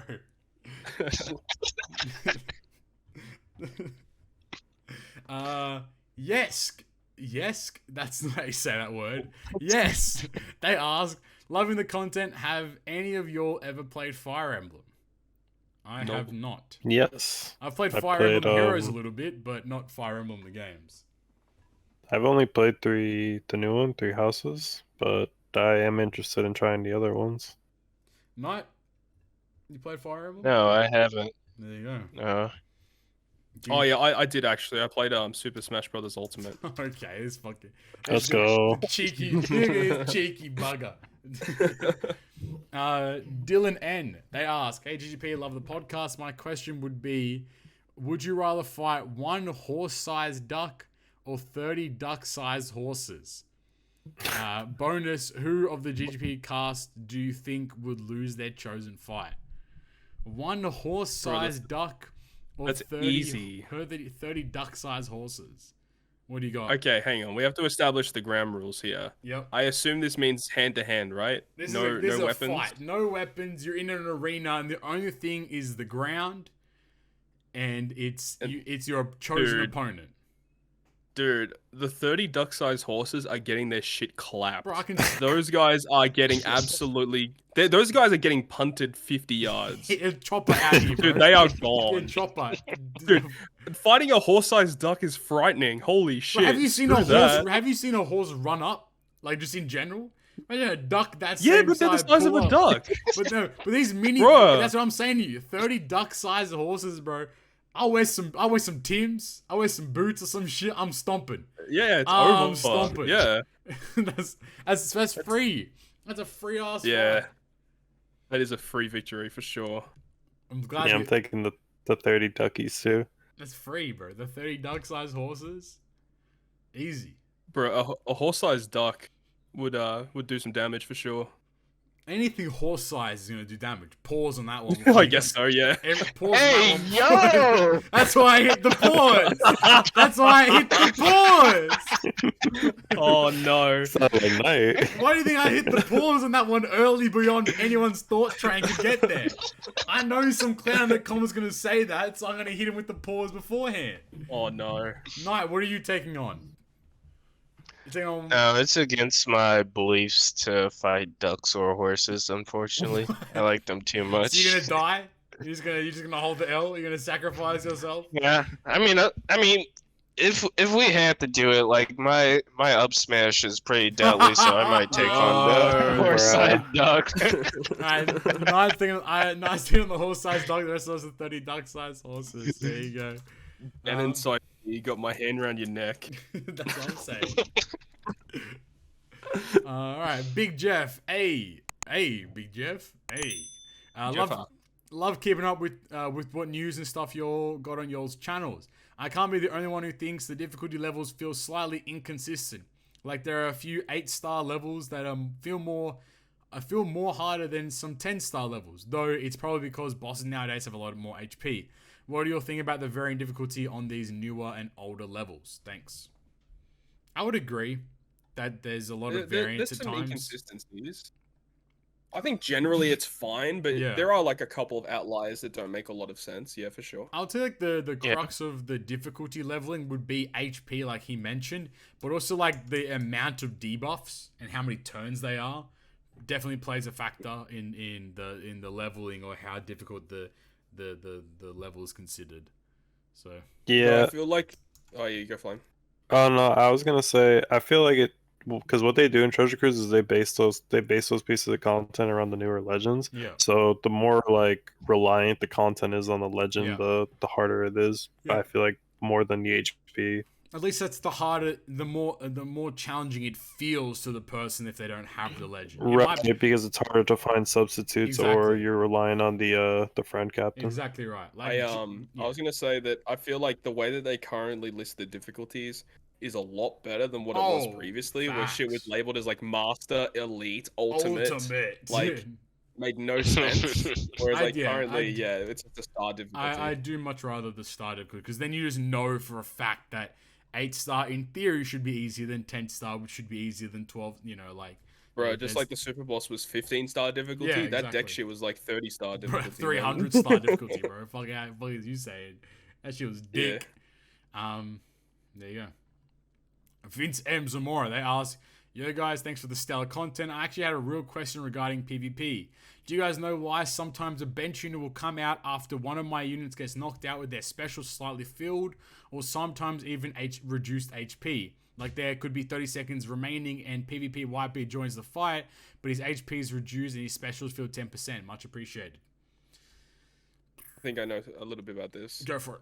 So I believe when they come in from the bench, I believe they take a percentage of the CT of the character that they replaced on the field. I think that's true. And in terms of the HP being reduced, I believe it's because at the start of the fight, when all the buffs get active, I think the bench units get some of that as well. Yeah. Meaning that if you had like a lot of HP and then you lost it and then you got the HP buff back, I think you lose some of your health. I think it's something along those lines. It's confusing. I definitely think that, like, I think on the HP thing, I think it is like, if you get the HP, like, plus 10 buff or whatever it is, right? I think the bench unit gets that, but their HP bar doesn't get filled up with it. Like, the HP itself doesn't get filled up. The HP bar just increases.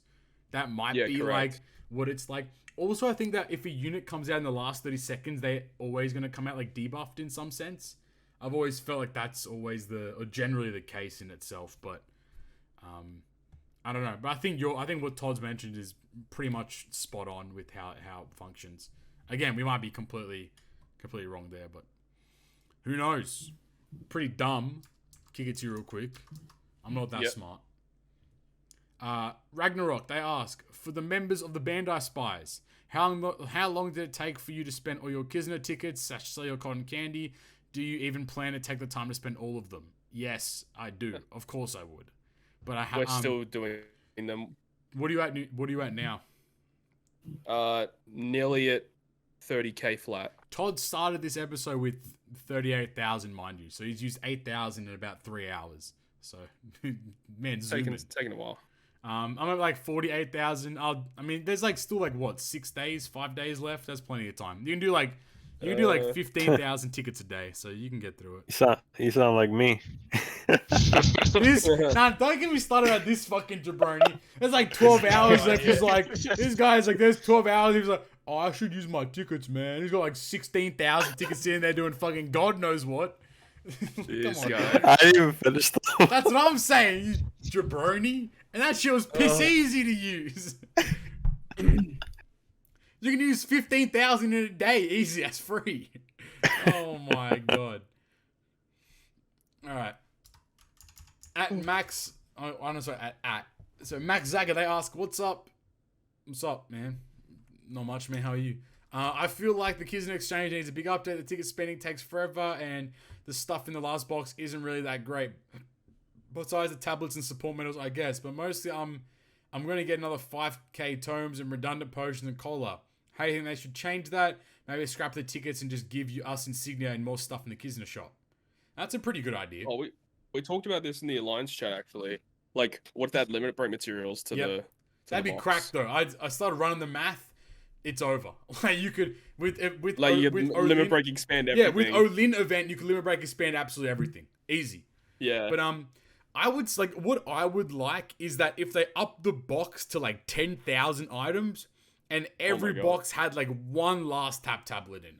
Or something like that. Oh, yo, that's a good call. Because then at least, for example, it's like, okay, you have to spend a minimum of 10,000 tickets to get one last tap tablet. Or, if you're really lucky, you get it early, you can reset early. Or, if you didn't earn 10,000 tickets, too bad, you can't get one unless you got lucky. But I would definitely like the final box, at least for these kinds of events, to just be extrapolated completely and add a lot more items in it.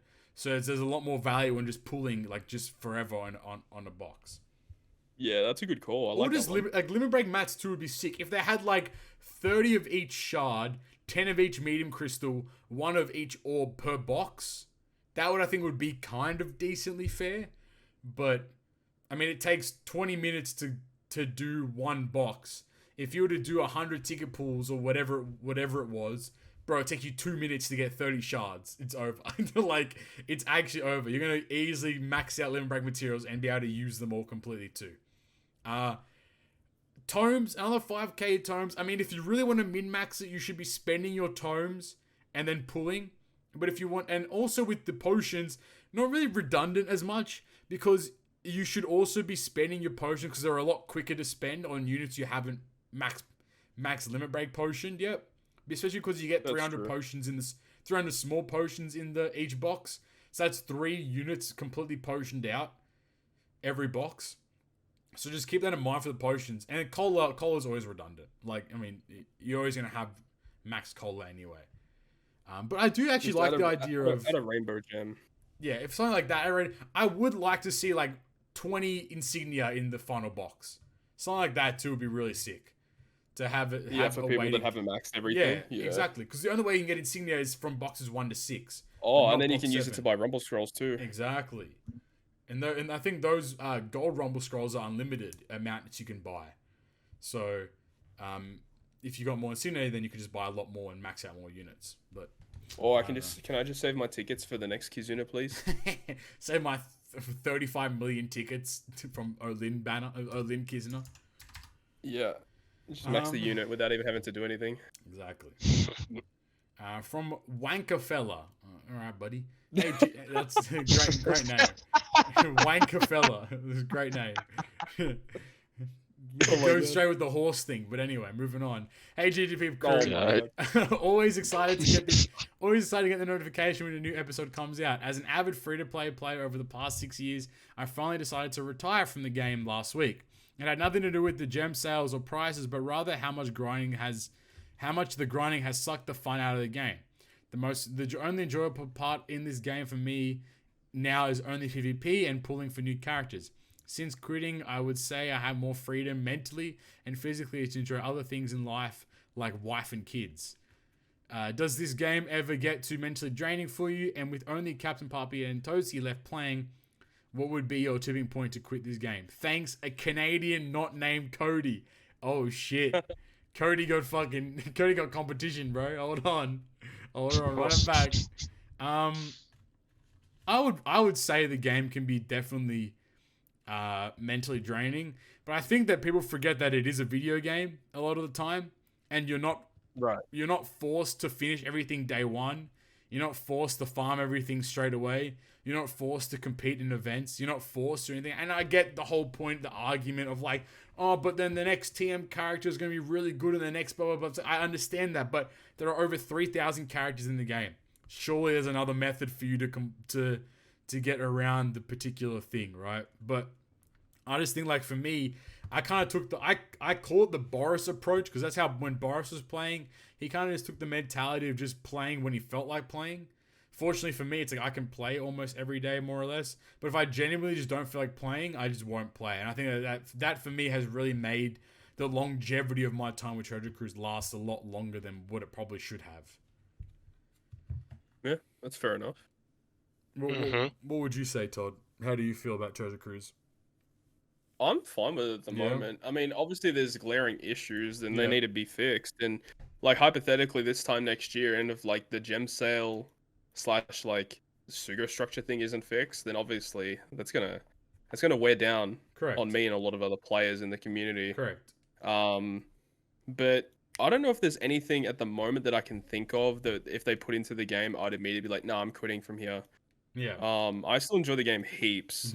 Whether it be like from Sugo pulls and just enjoying it with my community, or just like, you know, using the characters from One Piece, because I just love One Piece like so much. And like I mean, this is the best One Piece game that we got, so unfortunately enough. Yeah. I don't know. I just think that there's, at least for me, like, there's a lot more the game would have to do to get me to just snap completely and stop playing. Like, I'm very pro just taking as much time as you need with content and not being forced. And I think that that's a big glaring issue with the community in general, I think, for Treasure Cruise, is that everyone has the mentality of finishing the content immediately, and if you don't, you're not quote unquote a good player or whatever you want to call it. And I think that that's a big issue with the community in itself, because I think that, you know, for example, in this guy's situation, like, you know, he has a wife, he has kids, he has probably a job, blah, blah, other things to do. You know, people shouldn't feel constricted by the community to finish content when it comes out. And I think that it doesn't lend to your longevity of the game if you feel like that. And I think that the community doesn't do a good job in making sure that that people can just enjoy the game how they want, opposed to finishing content day one. So I just think that there's pros and cons. Obviously, Night and Flame both quit themselves, and they have very good videos, each of them discussing the reasons behind it all. But I think that on Todd and I's end, I think there's still a lot more for this game to offer. It's just a matter of whether they do or not. I'm excited to see what happens when we actually reach that point in December. That's definitely keeping me going a lot of the time too. Is that we were told that December's the synchro month. What's going to happen in December is what's really driving me at the moment. And I'm excited, or intrigued to say the least, to what's going to occur there. Yeah, you know what's going to happen already. Nothing. I know what's going to happen, but at least let me have some hope, man. Let me have some hope. Let Yoshi have one last chance. All right. And the last question, as always, from CS Wins, a.k.a. Cody in Canada, a.k.a. the married man, a.k.a. Peanut Butter Burger Boy with his friend Nitemare Sweat P.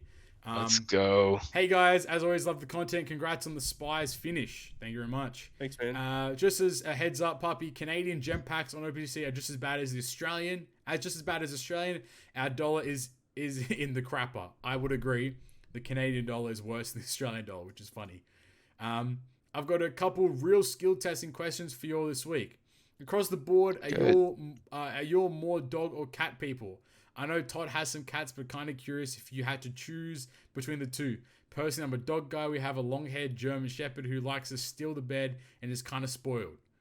Well, that sounds like a luxurious life.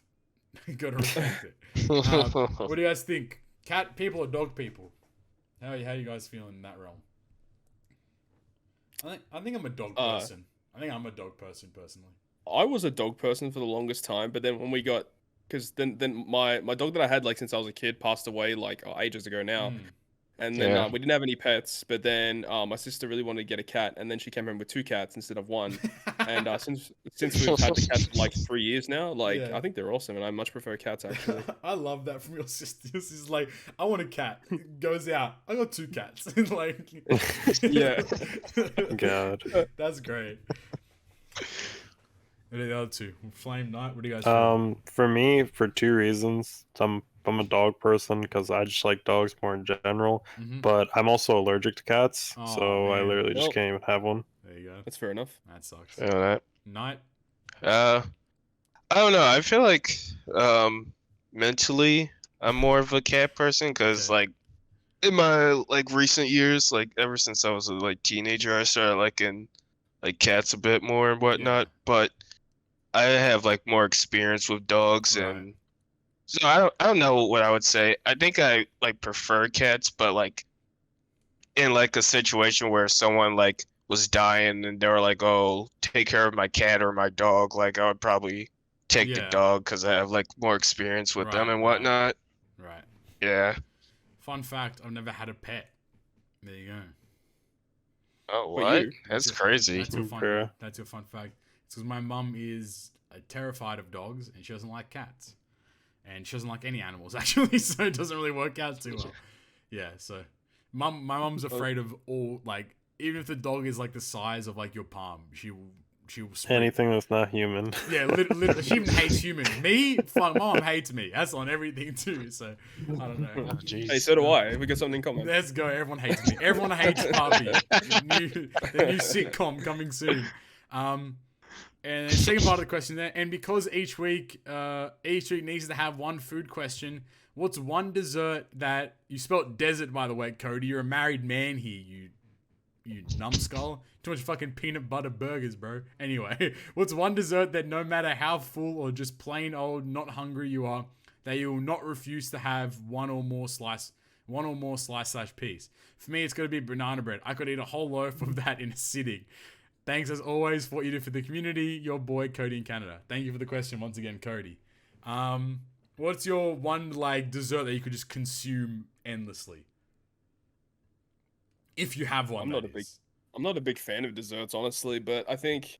What's your one favorite dessert then, in general? Probably like chocolate mud cake. Yeah, the Australian mud cake. I can always go down as fast as that. Yeah, like the one from Woolies. Yeah, the Woolies mud cake is bussin'. Yeah, can't go past that. Night Flame, how you guys feeling?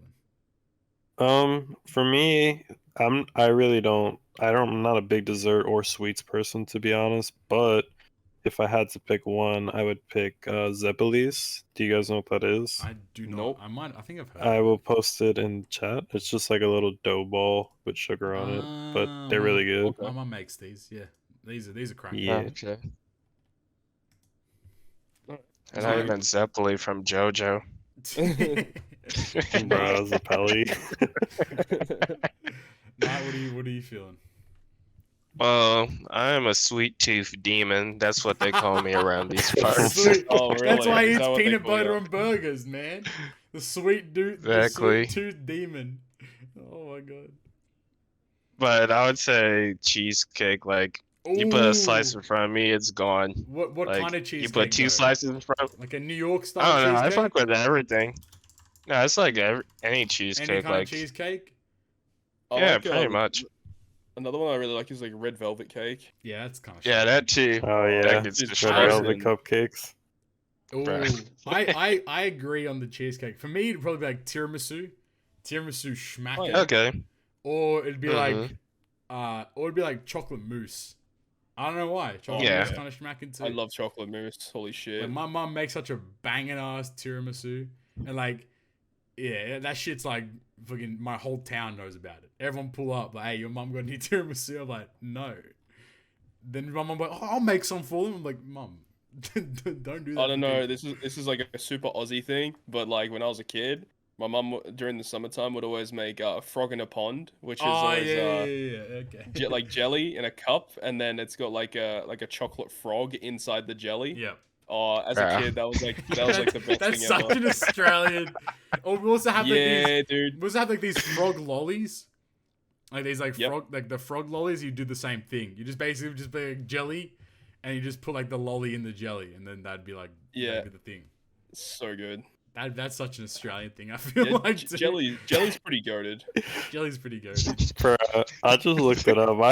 I hope it ain't this, bro. This shit look kind of sus. Did you look up frog in a pond dessert? What does it come up with? Frog in a pond. Oh no, what just happened? I hope it ain't this. Show me the image. I'm gonna show you right now. That's it. That's exactly it. That's a Freddo frog. A Freddo frog is like a chocolate little frog. It's made by Cadbury. These guys, bruh. What's so funny? That's what I'm saying. What's so funny? This motherfucker talking about. That's kind of funny. That frog's funny as hell. Well, he's swimming, man. He's swimming. He's just trying to get cool with the Australian summer. Shit's hot. Look at this one. Nah, that's fucked. That's actually fucked. I don't fuck with that one. That's what Todd's posted is the Freddo frog. That's like the chocolate frog. That's the pack of the cup. Bruh. There are some fucked images of frog in a pond when you type it into Google, so I get what you mean. Oh no. Anyway, we're done.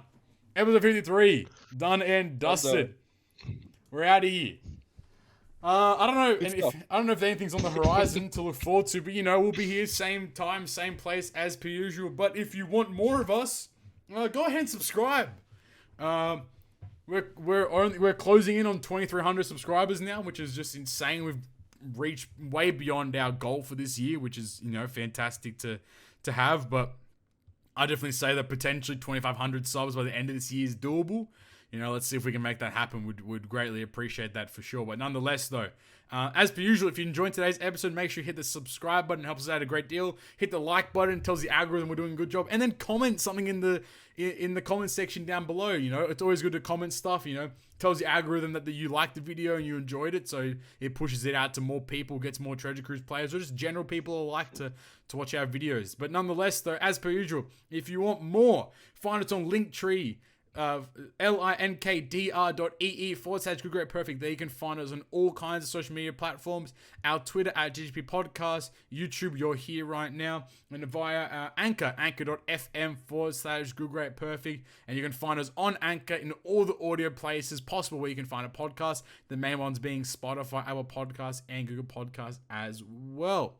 If you enjoyed us as co-hosts and my friend Deloney's here, you have Flamingtons, you have Nightingtons, you have Toddingtons, and you have Captainingtons. We're all down there below. Make sure you go subscribe to all their channels and show some love out there. Go follow everyone on Twitter and all that kind of fun stuff as well. But with that being said, I have been Captain Papi, Flame, Knight, and Todd.